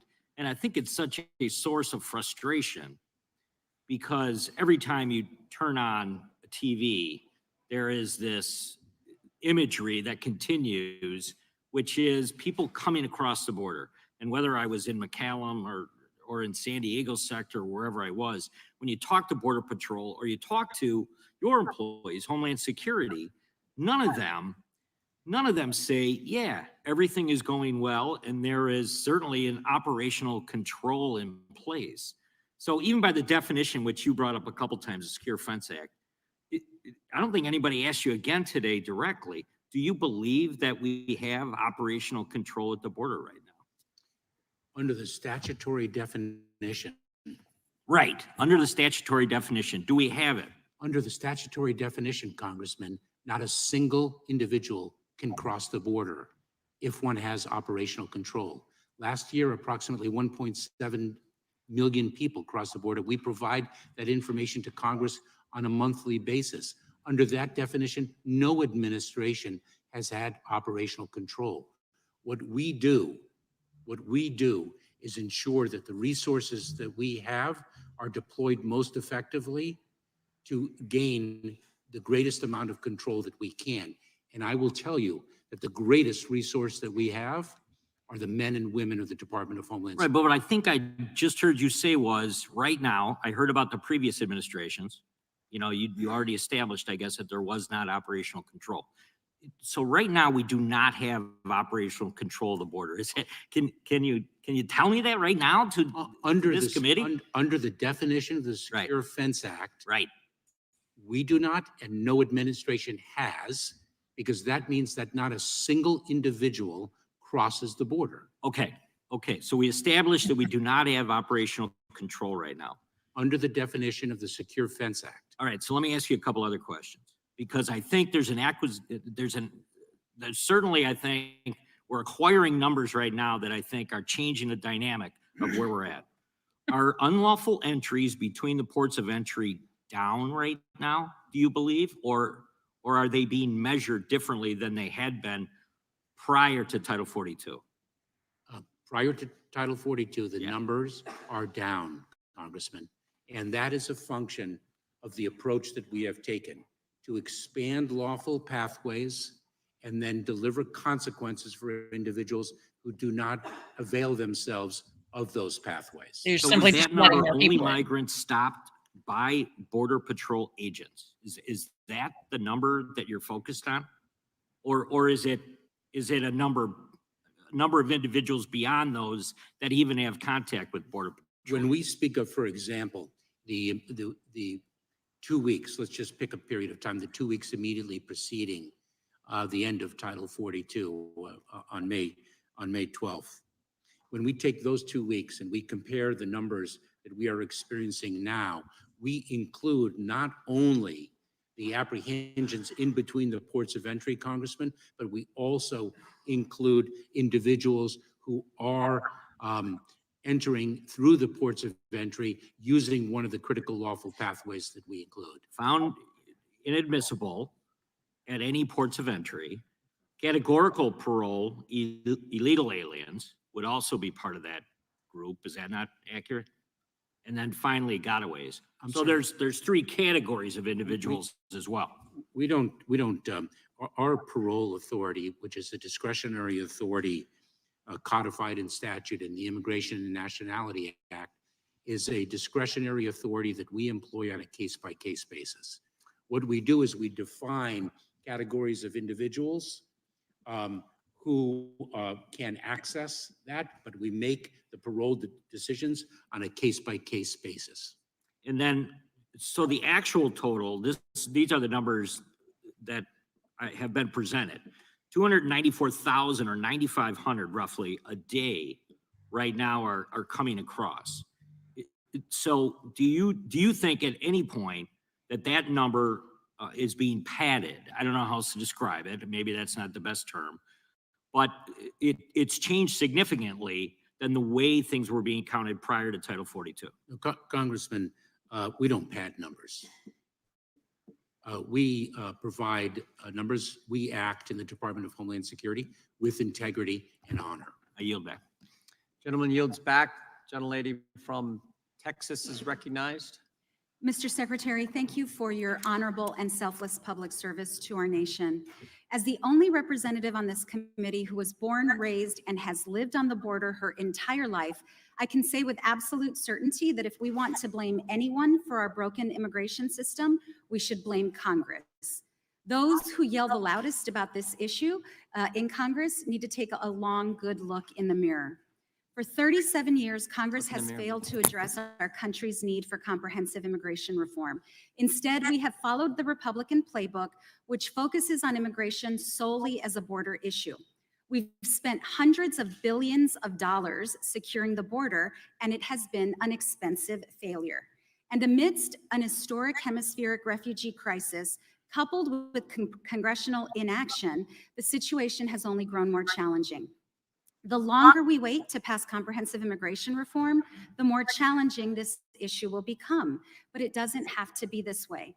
Over the past 3 decades, the federal government has chosen to narrow and limit legal immigration pathways which has shifted the pressure to the border and communities like mine. The Biden administration has proven, however, that when we open up legal pathways for asylum seekers and other migrants, the border can be better managed, and the proof is in the data. But the problem we face today is that the majority of my colleagues on the other side of the aisle are only interested in performance, which is why they yell so loudly and try to turn the nation's attention away from their own lack of solutions. You want to And know what that's would make this it better hearing is managed? ultimately Big about. wall. While this is an oversight hearing, we Okay. know that the spectacle you're seeing on the other side is part of the Republicans' ultimate distraction strategy, impeachment. They aren't just focused on impeaching you, Mr. Secretary, despite the fact that apprehensions at the border are down by 70%. They have also promised the extremists in their party that they will impeach Attorney General Merrick Garland and even President Biden. In fact, from the complaints we hear about Catholic Charities, I'm surprised that they aren't trying to impeach the Pope. Secretary Mayorkas, I'd like a simple yes or no, if possible, on the following questions. And I have a chart here from the American Immigration Council that uses CBP data, historical data on border apprehensions. Isn't it true, Mr. Secretary, that according to CBP data, apprehensions of families started significantly climbing around January, February of 2019 during the Trump administration? Yes, Congresswoman, they did. Isn't it true, according to CBP data, that after a drop of apprehensions that were largely a result of COVID closures in 2020, apprehensions began increasing again significantly around May of 2020 after the Trump administration initiated the use of Title 42? Congresswoman, I would have to defer to Customs and Border Protection. And Well, his I staff. have it right here. And actually, I'd like to enter into the record the American Immigration Council's data, border apprehensions, October 2015 through June Without objection. 2023. Isn't it true, and for the record, May of 2020, when we began seeing an increase once again post-COVID, that was a full 6 months before the 2020 general election, before President Biden's victory, and 8 months before President Biden's inauguration. Isn't it true, Mr. Secretary, that opening up legal pathways, as DHS has done via the CBP1 app, that has proven successful in helping manage the border? It is one element of an approach that has proven successful, Congresswoman. And isn't it true, Mr. Secretary, that the one legislative body that can further open up legal pathways in order to best manage the border is Congress? Yes, Congresswoman. My Legal Republican pathways does colleague, not Maria diminish the Salazar, and number. I introduced the Dignity Act, which is a bipartisan comprehensive immigration reform bill. And I'd encourage my colleagues who are seeking a true solution to join our effort to address our broken system. Anything short of that is a dereliction of Congress's responsibility and obligation. And all of this scapegoating on the Biden administration and on you in particular, Mr. Secretary, is nothing but performance. Mr. Chairman, I yield back. Gentlelady yields back. Mr. Gentleman from Oregon is recognized. Mr. Chairman, Okay, may Mr. Secretary. may I impose Oh, sure. and accept your Yeah. kind offer for Understand. a brief We'll take a brief 5-minute break. We're trying to go as quickly as we can because we got votes at 1:30 and we'd prefer not to come back. I'm sure that's the same with you, but if we have to, we'll come back. So we'll take a 5-minute recess now and then we'll be back in action. All right, let me skip ahead.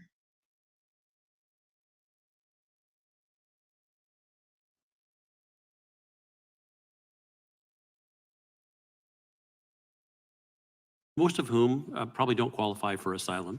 Yeah, don't you think that all of us should be outraged about the thousands dying from fentanyl that's coming across the border under your watch?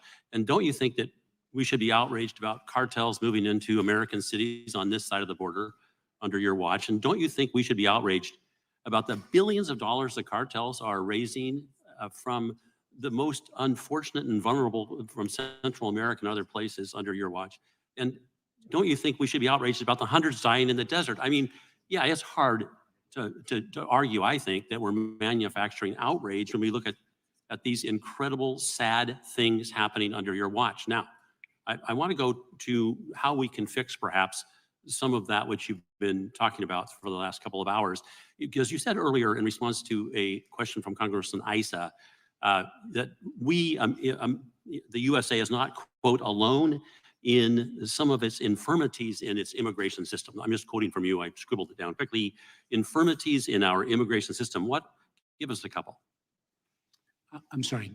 Infirmities in our immigration system is how you put it when you were comparing our immigration system to others across the world. Just share two. Let me give you one example in the economic arena. That the market needs of our country, the economic needs of our country, are not taken into account when we admit economic migrants. We have statutory caps, statutory limits on the number of people we can admit despite perhaps a greater need at a particular time. We do not calibrate the number according to need. Right. So for example, and I understand I actually understand what you're saying. Forgive me for cutting you off, but it leads very, very nicely to how we might address immigration as a comprehensive system.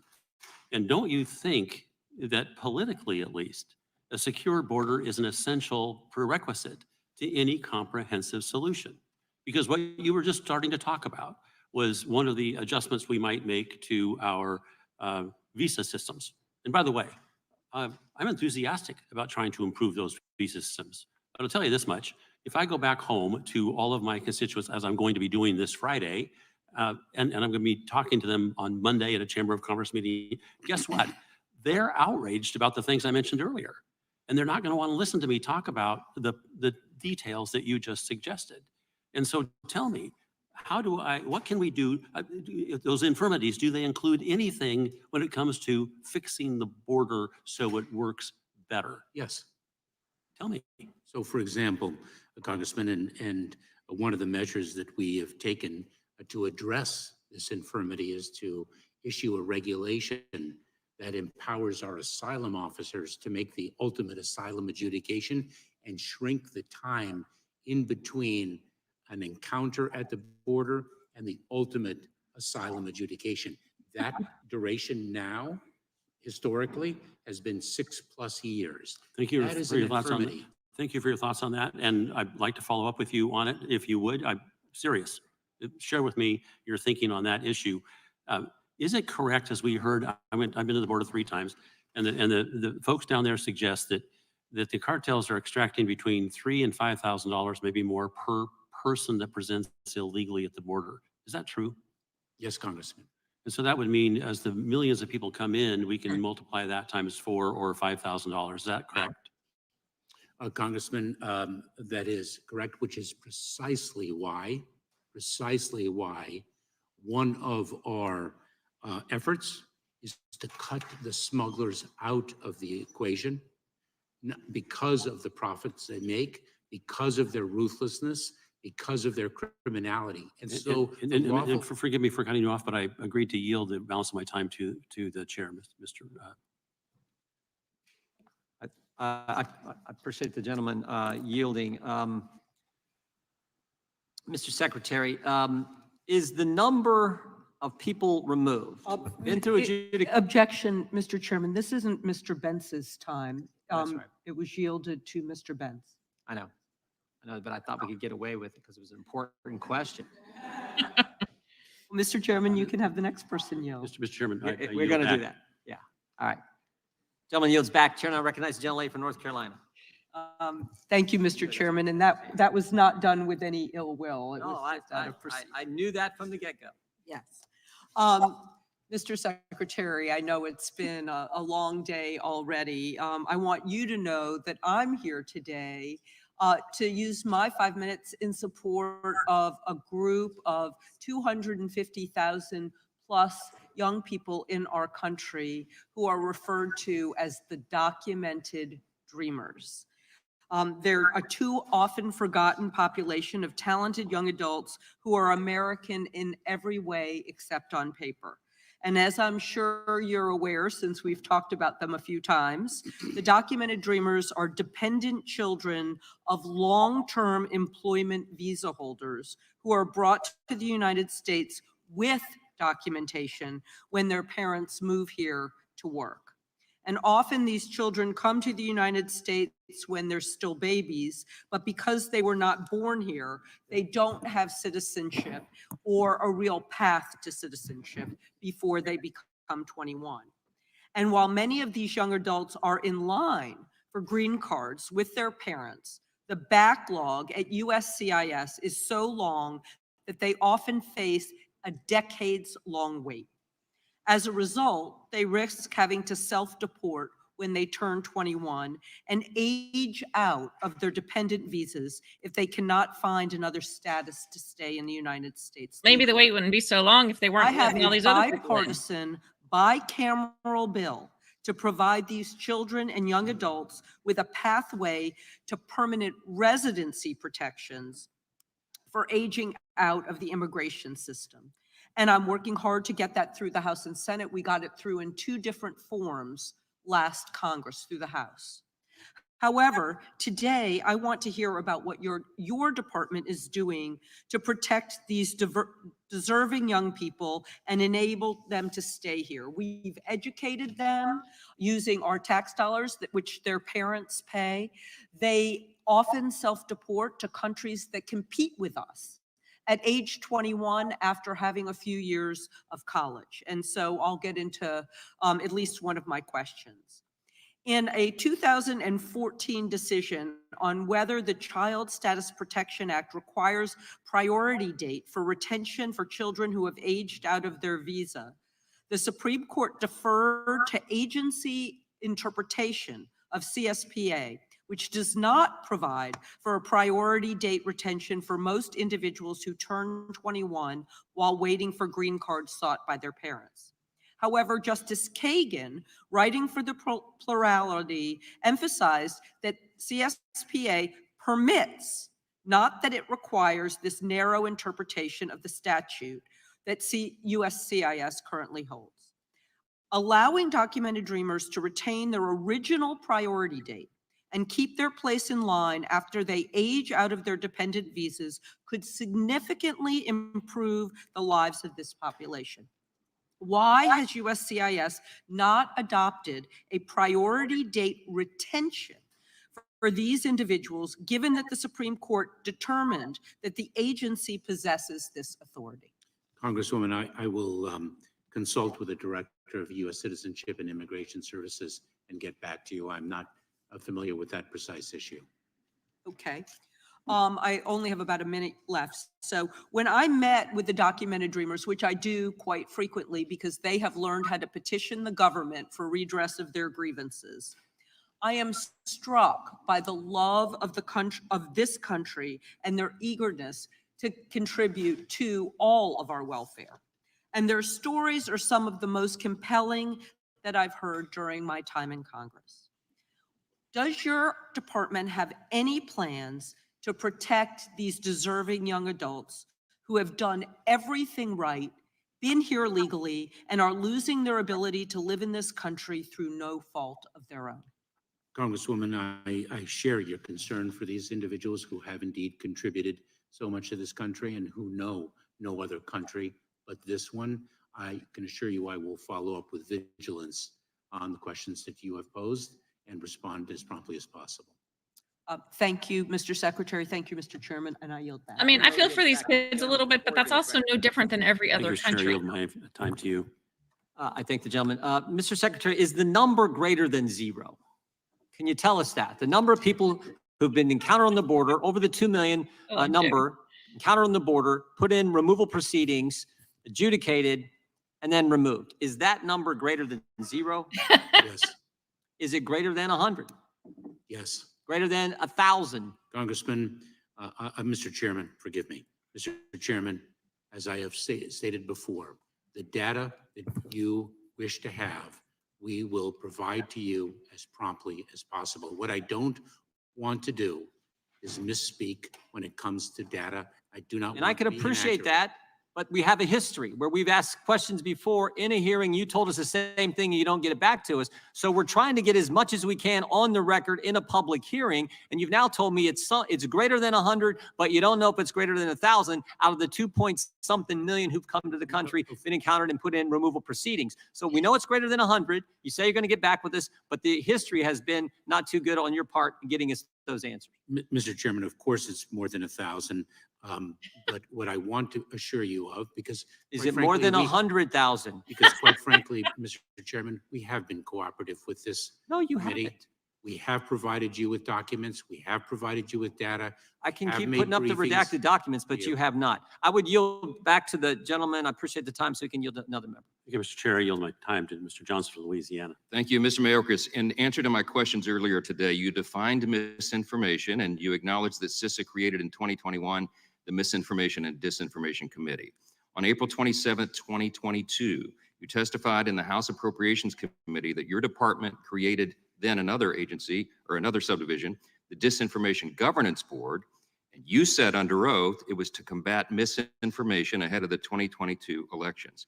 Earlier this month, the federal court in the landmark case of Missouri v. Biden affirmed lengthy findings of fact to justify its preliminary injunction, and in the ruling found at page 94, the White House and your agency pressured and encouraged social media companies to suppress free speech that you determined, you and your employees determined to be misinformation.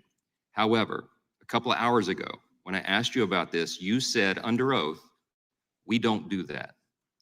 Which time were you telling the truth, today or on April 27, 2022? Congressman, we do not suppress free speech.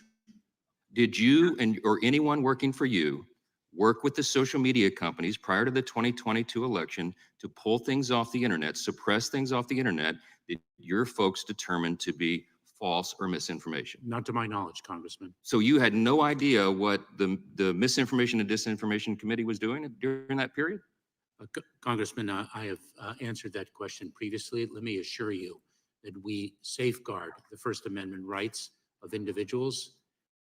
That is what we do. Let me explain to you what the fact that that cybersecurity committee exists means you don't. agency I does know with all about respect. CISA. What I'm concerned about is this committee and the dystopian Disinformation Governance Board that you set up and put Nita Jankowicz in charge of for about 3 weeks until the public blew their tops over that, and that suddenly disappeared and she resigned. How did you instruct Nita Jankowicz to discern what is misinformation and false information that the government should pull off the internet? You are assuming facts that actually did not exist. Tell me what the facts are. What guidance did you give her? Congressman, the reality is that disinformation is a tool that adverse nation states use to undermine our democracy. Okay. 4 adverse nation states include. No, hold on. Don't talk about foreign adversaries, because the court and the witnesses on your behalf in the court testifying under oath, different than what you're saying today, that they made no distinction between foreign people who put things on the internet and domestic voices. Do you disagree with that statement? Congressman, can you share with me the context of that statement? It would be awesome if you had read the federal court opinion that directly says that your agency is involved in the greatest cover-up of the free speech in U.S. history. But yeah, I'll tell you what the court says. It says people involved with your agency were meeting regularly with the social media platforms and giving them lists of persons and information that they said should be pulled off the internet, suppressed. That means turned down, volume censored so no one saw it. And the court said millions of free speech protected postings were not seen by the American people prior to the 2022 election because your employees subjectively determined that they shouldn't see it. Yep. That's the problem. And the idea that you would sit here in front of us and pretend like you don't know that was happening is just alarming. I'm out of words to describe how frustrated we are with you and your department. I'm out of time.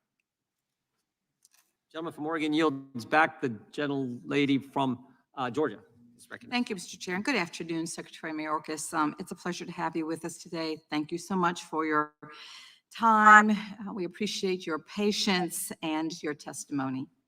Mr. Secretary, as you know, DHS is responsible for the public safety of the United States of America, and the men and the women at DHS work very hard every day so that Americans can pursue the freedoms of their everyday lives.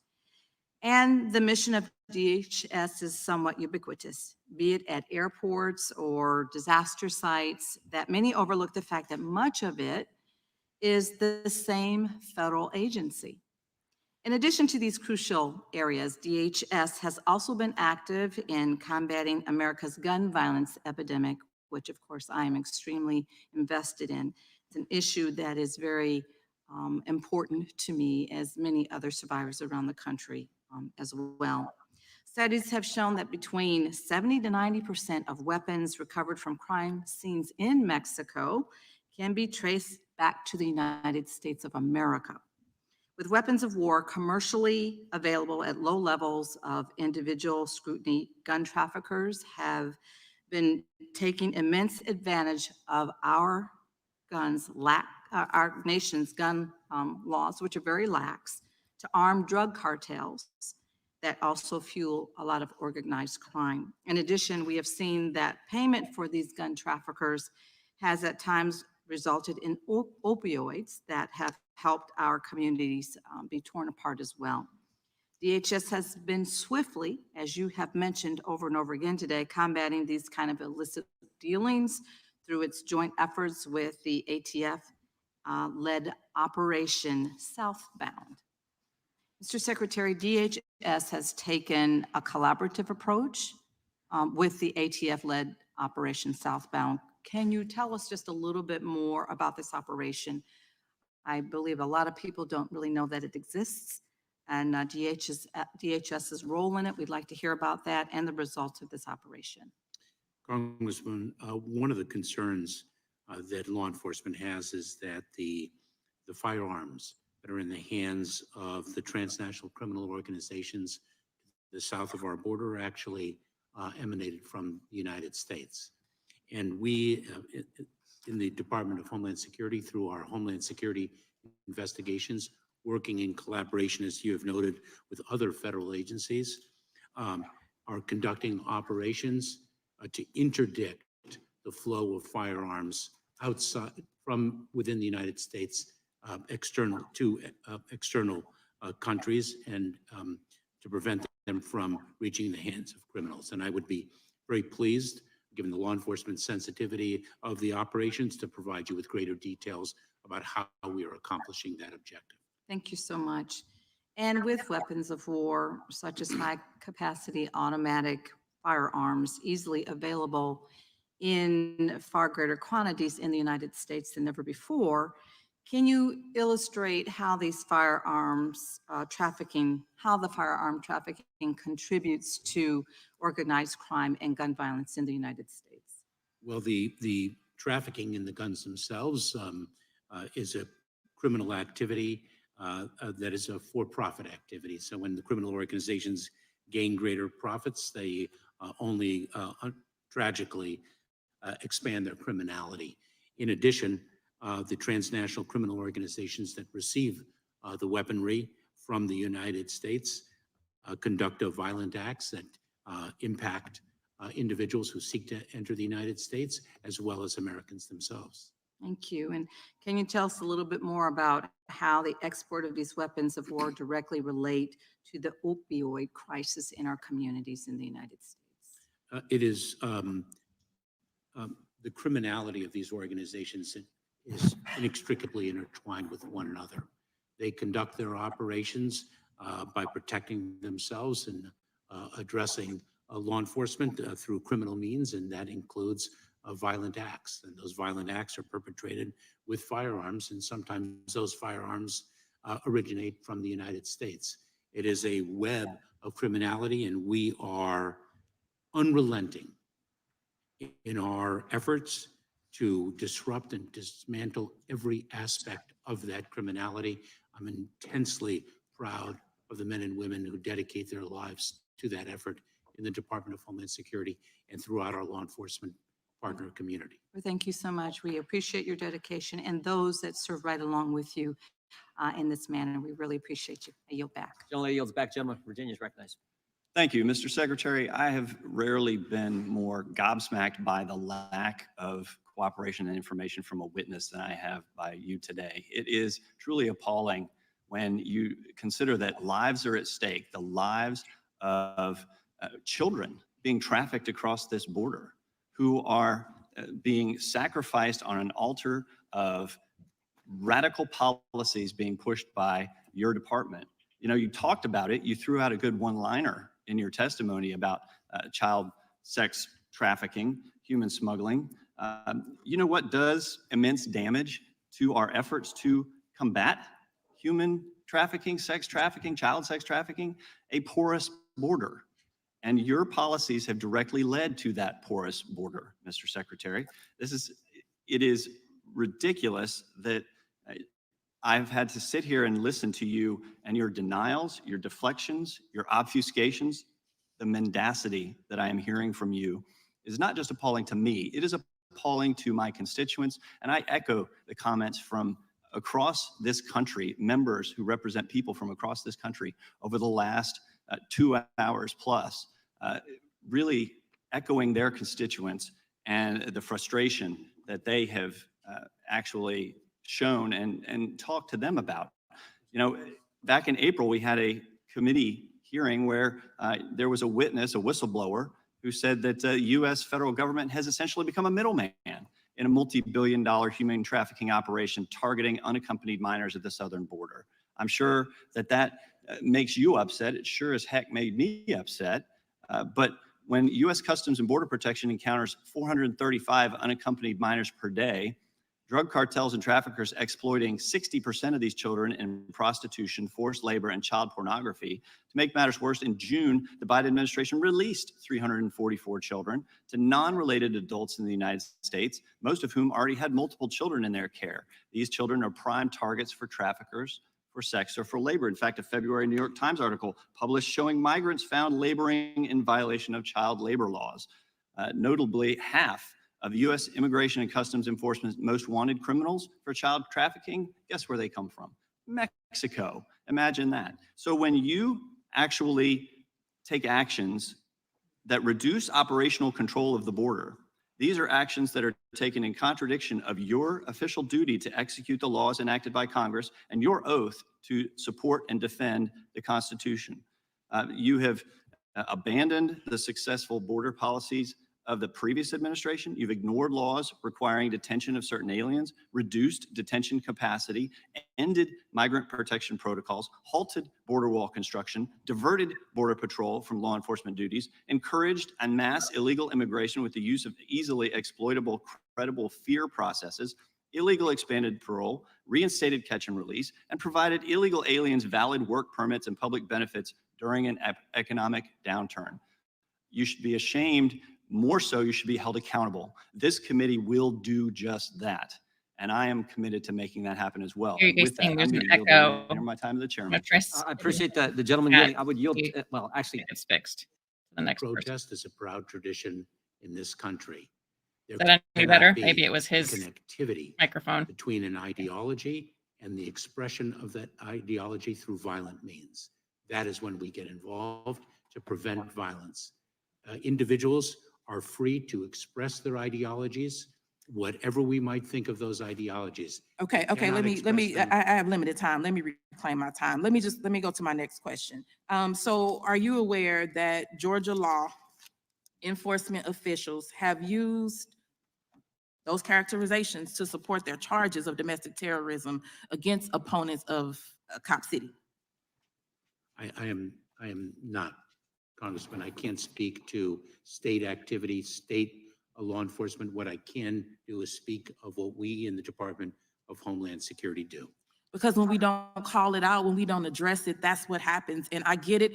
You're not a part of the state and you can't tell the state what to do, or you're not, as intricately involved in that. But when we don't speak up to it and we know what's happening, then they are able to do those things. And that's what this report is about. And it actually affects real people. And let me just also say the people that show up to protest are usually the ones that care about the issue and are trying to save lives.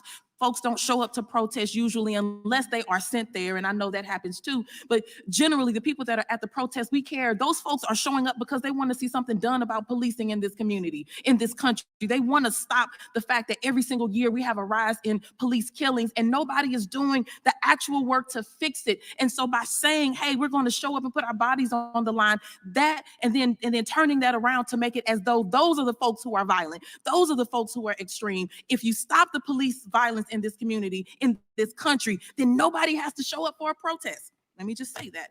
And lastly, I will say that I'm concerned about the department's policies against related to immigration enforcement. But I will make sure that we get this documentation to you because I am out of time. But lastly, I would like, Mr. Chairman, I ask unanimous consent to enter into the record all the documents that I just spoke of. Without objection, the gentlelady yields back. The chair now recognizes Ms. Lee, and then we'll go to Mr. Banjo. Secretary Mayorkas, Florida's Attorney General has sued the Department of Homeland Security in the Northern District of Florida, asserting that the policies of your administration violate existing federal law. Federal Judge Alan Weatherall, who has heard evidence and testimony related to your policies, described your parole with alternatives to detention policy as follows. The evidence establishes that the administration have effectively turned the southern border into a meaningless line in the sand and little more than a speed bump for aliens flooding into the country by prioritizing alternatives to detention over actual detention and by releasing 1 million aliens into the country on parole or pursuant to the exercise of prosecutorial discretion under a wholly inapplicable statute without even initiating removal proceedings. Thereafter, after additional proceedings and evidence and testimony, the judge heard about your parole with conditions revision, which allows illegal immigrants to be paroled into the U.S. under the expectation that they will check in 60 days and receive a notice to appear at a hearing where we can initiate removal proceedings in court. And there, the judge noted that all totaled, only 18% of the aliens released under the parole with conditions policy after it was enjoined by the court have been issued a notice to appear and placed in removal proceedings. The additional 82% are either awaiting the issuance of an NTA or their whereabouts are unknown. Secretary Mayorkas, can you tell us as we sit here today, where are the people who have entered this country and been released under your, what you refer to as a parole program, where are they today? Congresswoman, the individuals who are released, because we do not have the detention capacity, we are not funded for the detention capacity to detain everyone. Let me assure you that individuals who pose a threat. Do you know where they are, Secretary Mayorkas? Congresswoman, if I may, I want to assure you that individuals who pose a threat to public safety or national security are detained. That is how we prioritize our detention authorities.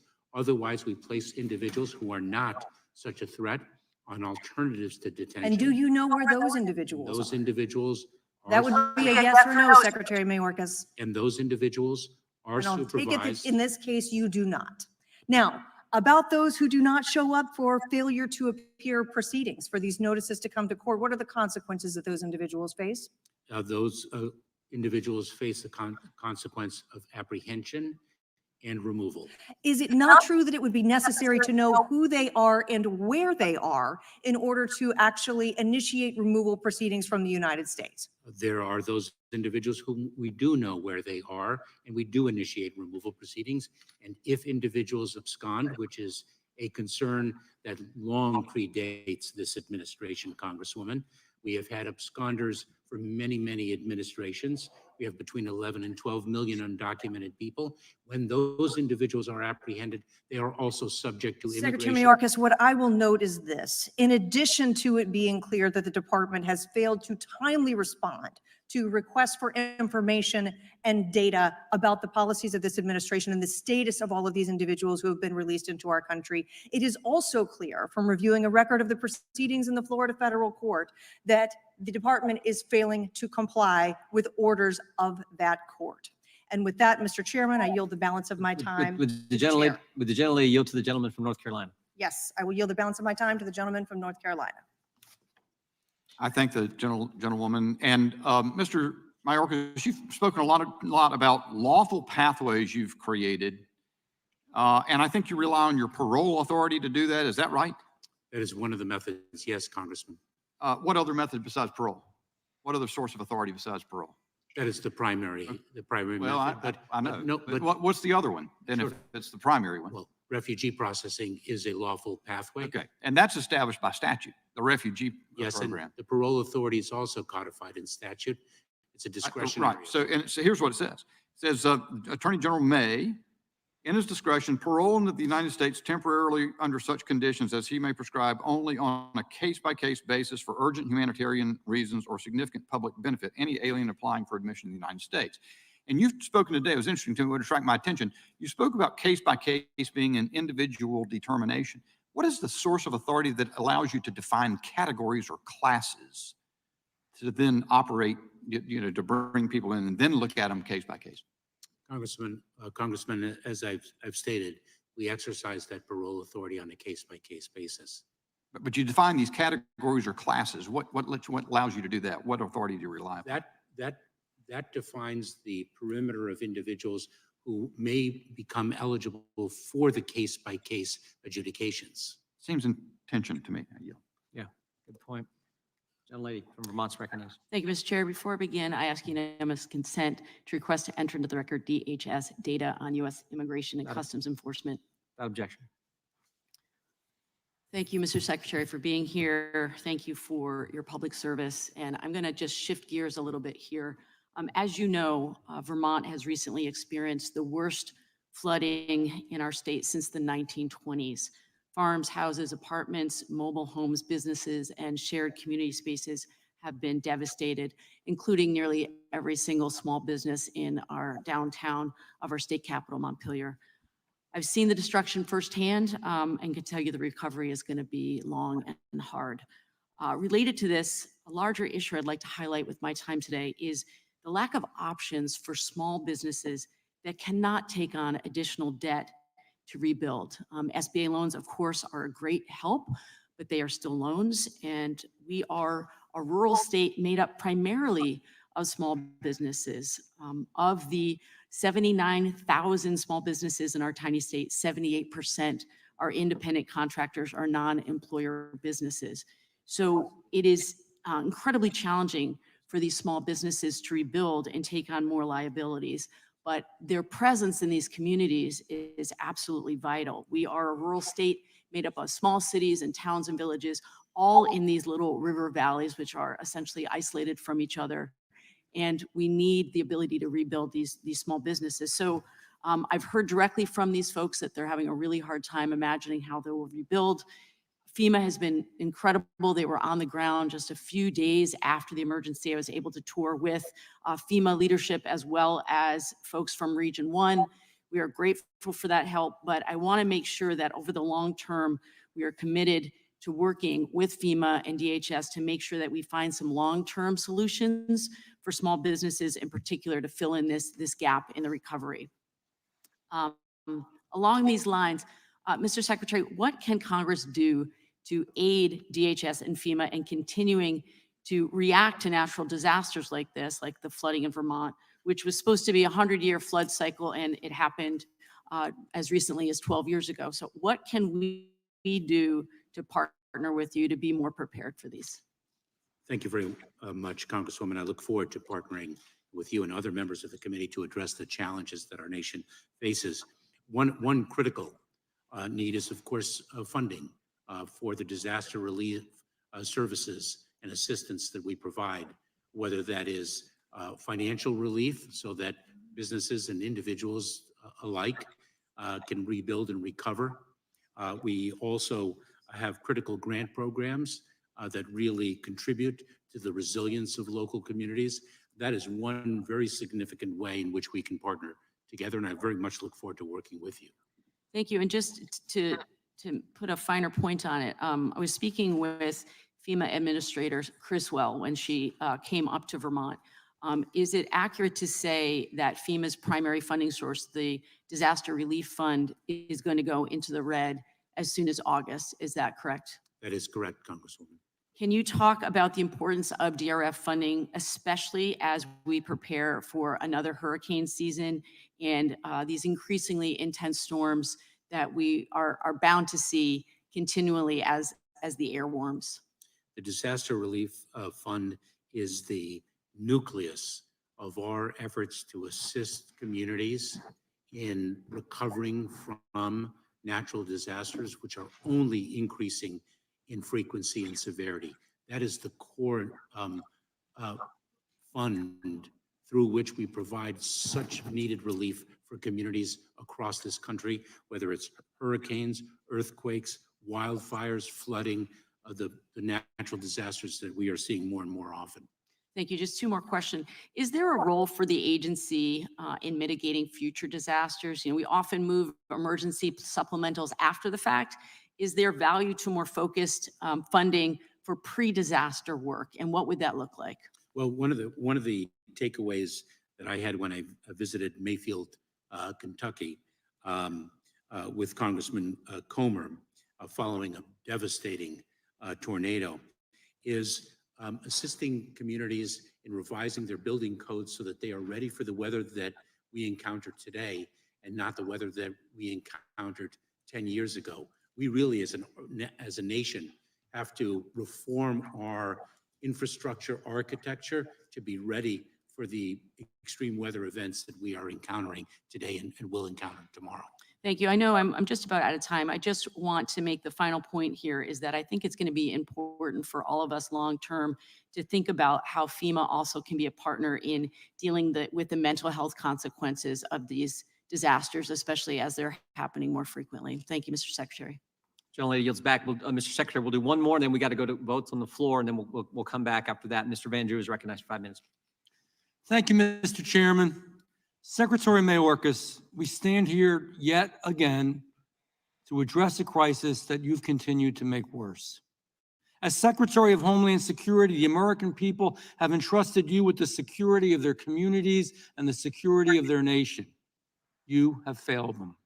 Our southern border has been turned into a revolving door for illegal immigration, drug trafficking, human trafficking, and threats to our national security. Is this the America we want?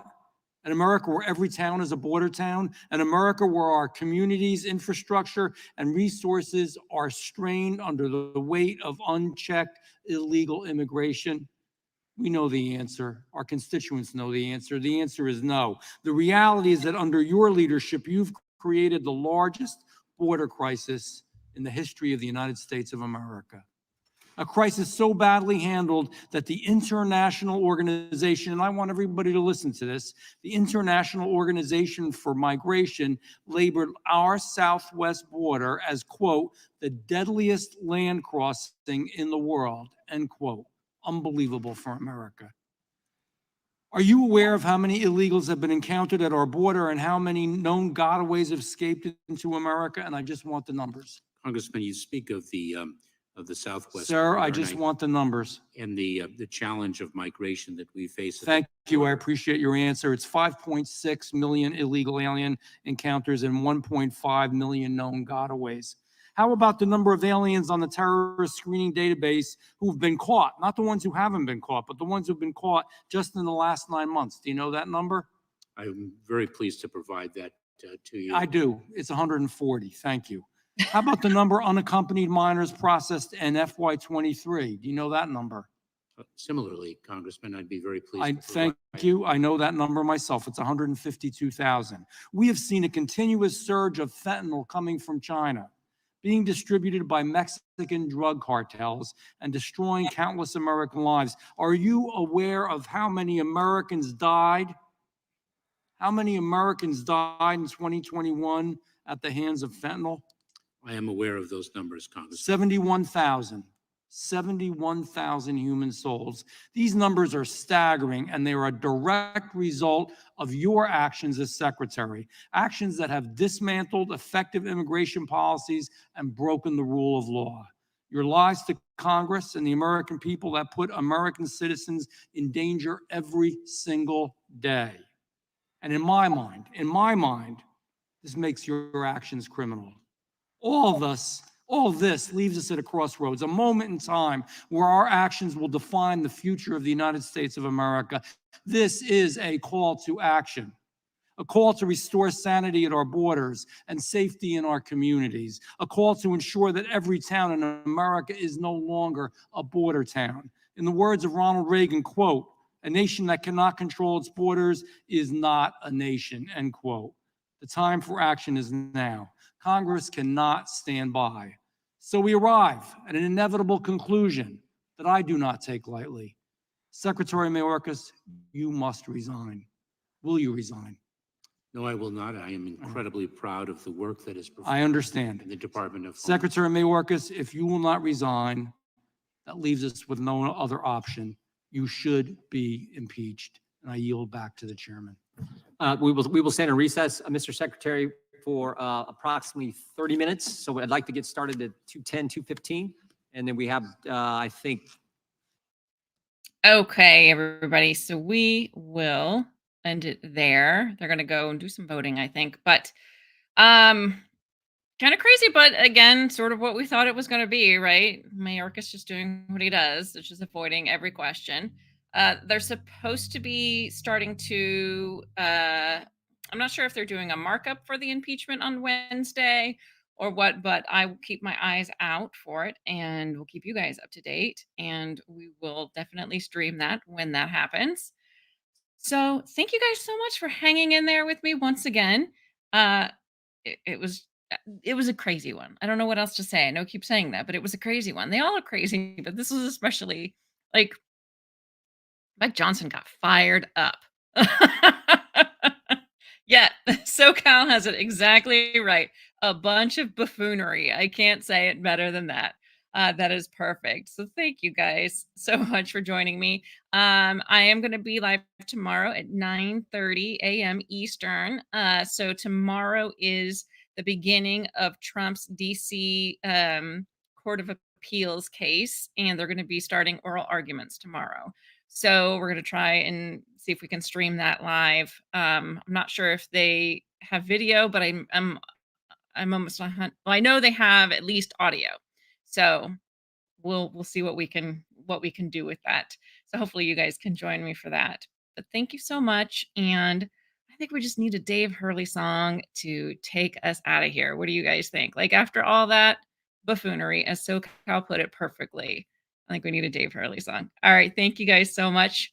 And I will see you tomorrow. Bye-bye. Let's see. What are we going to do? Let's do this one.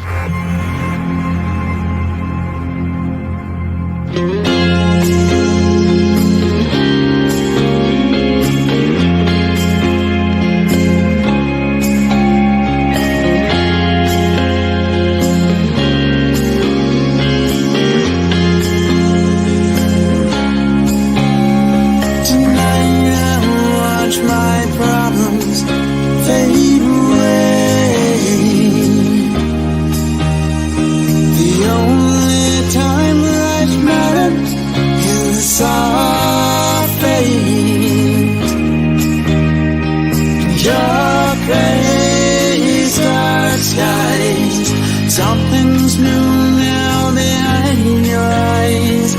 Feel it left behind. I wanna know.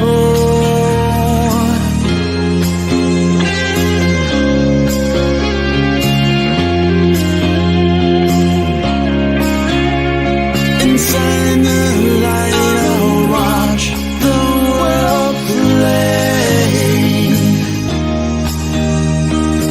In between the veils, I'd like to stay.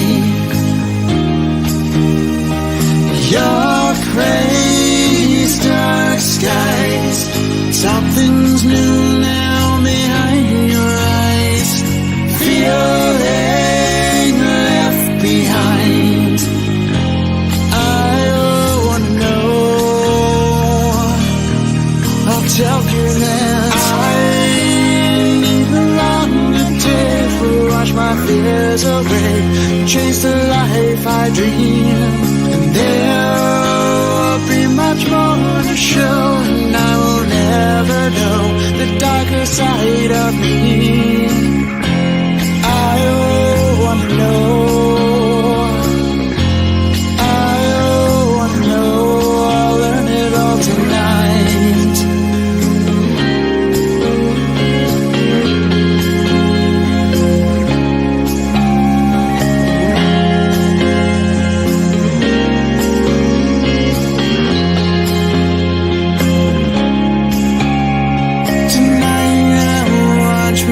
Problems fade away. The only time life mattered is the soft fade.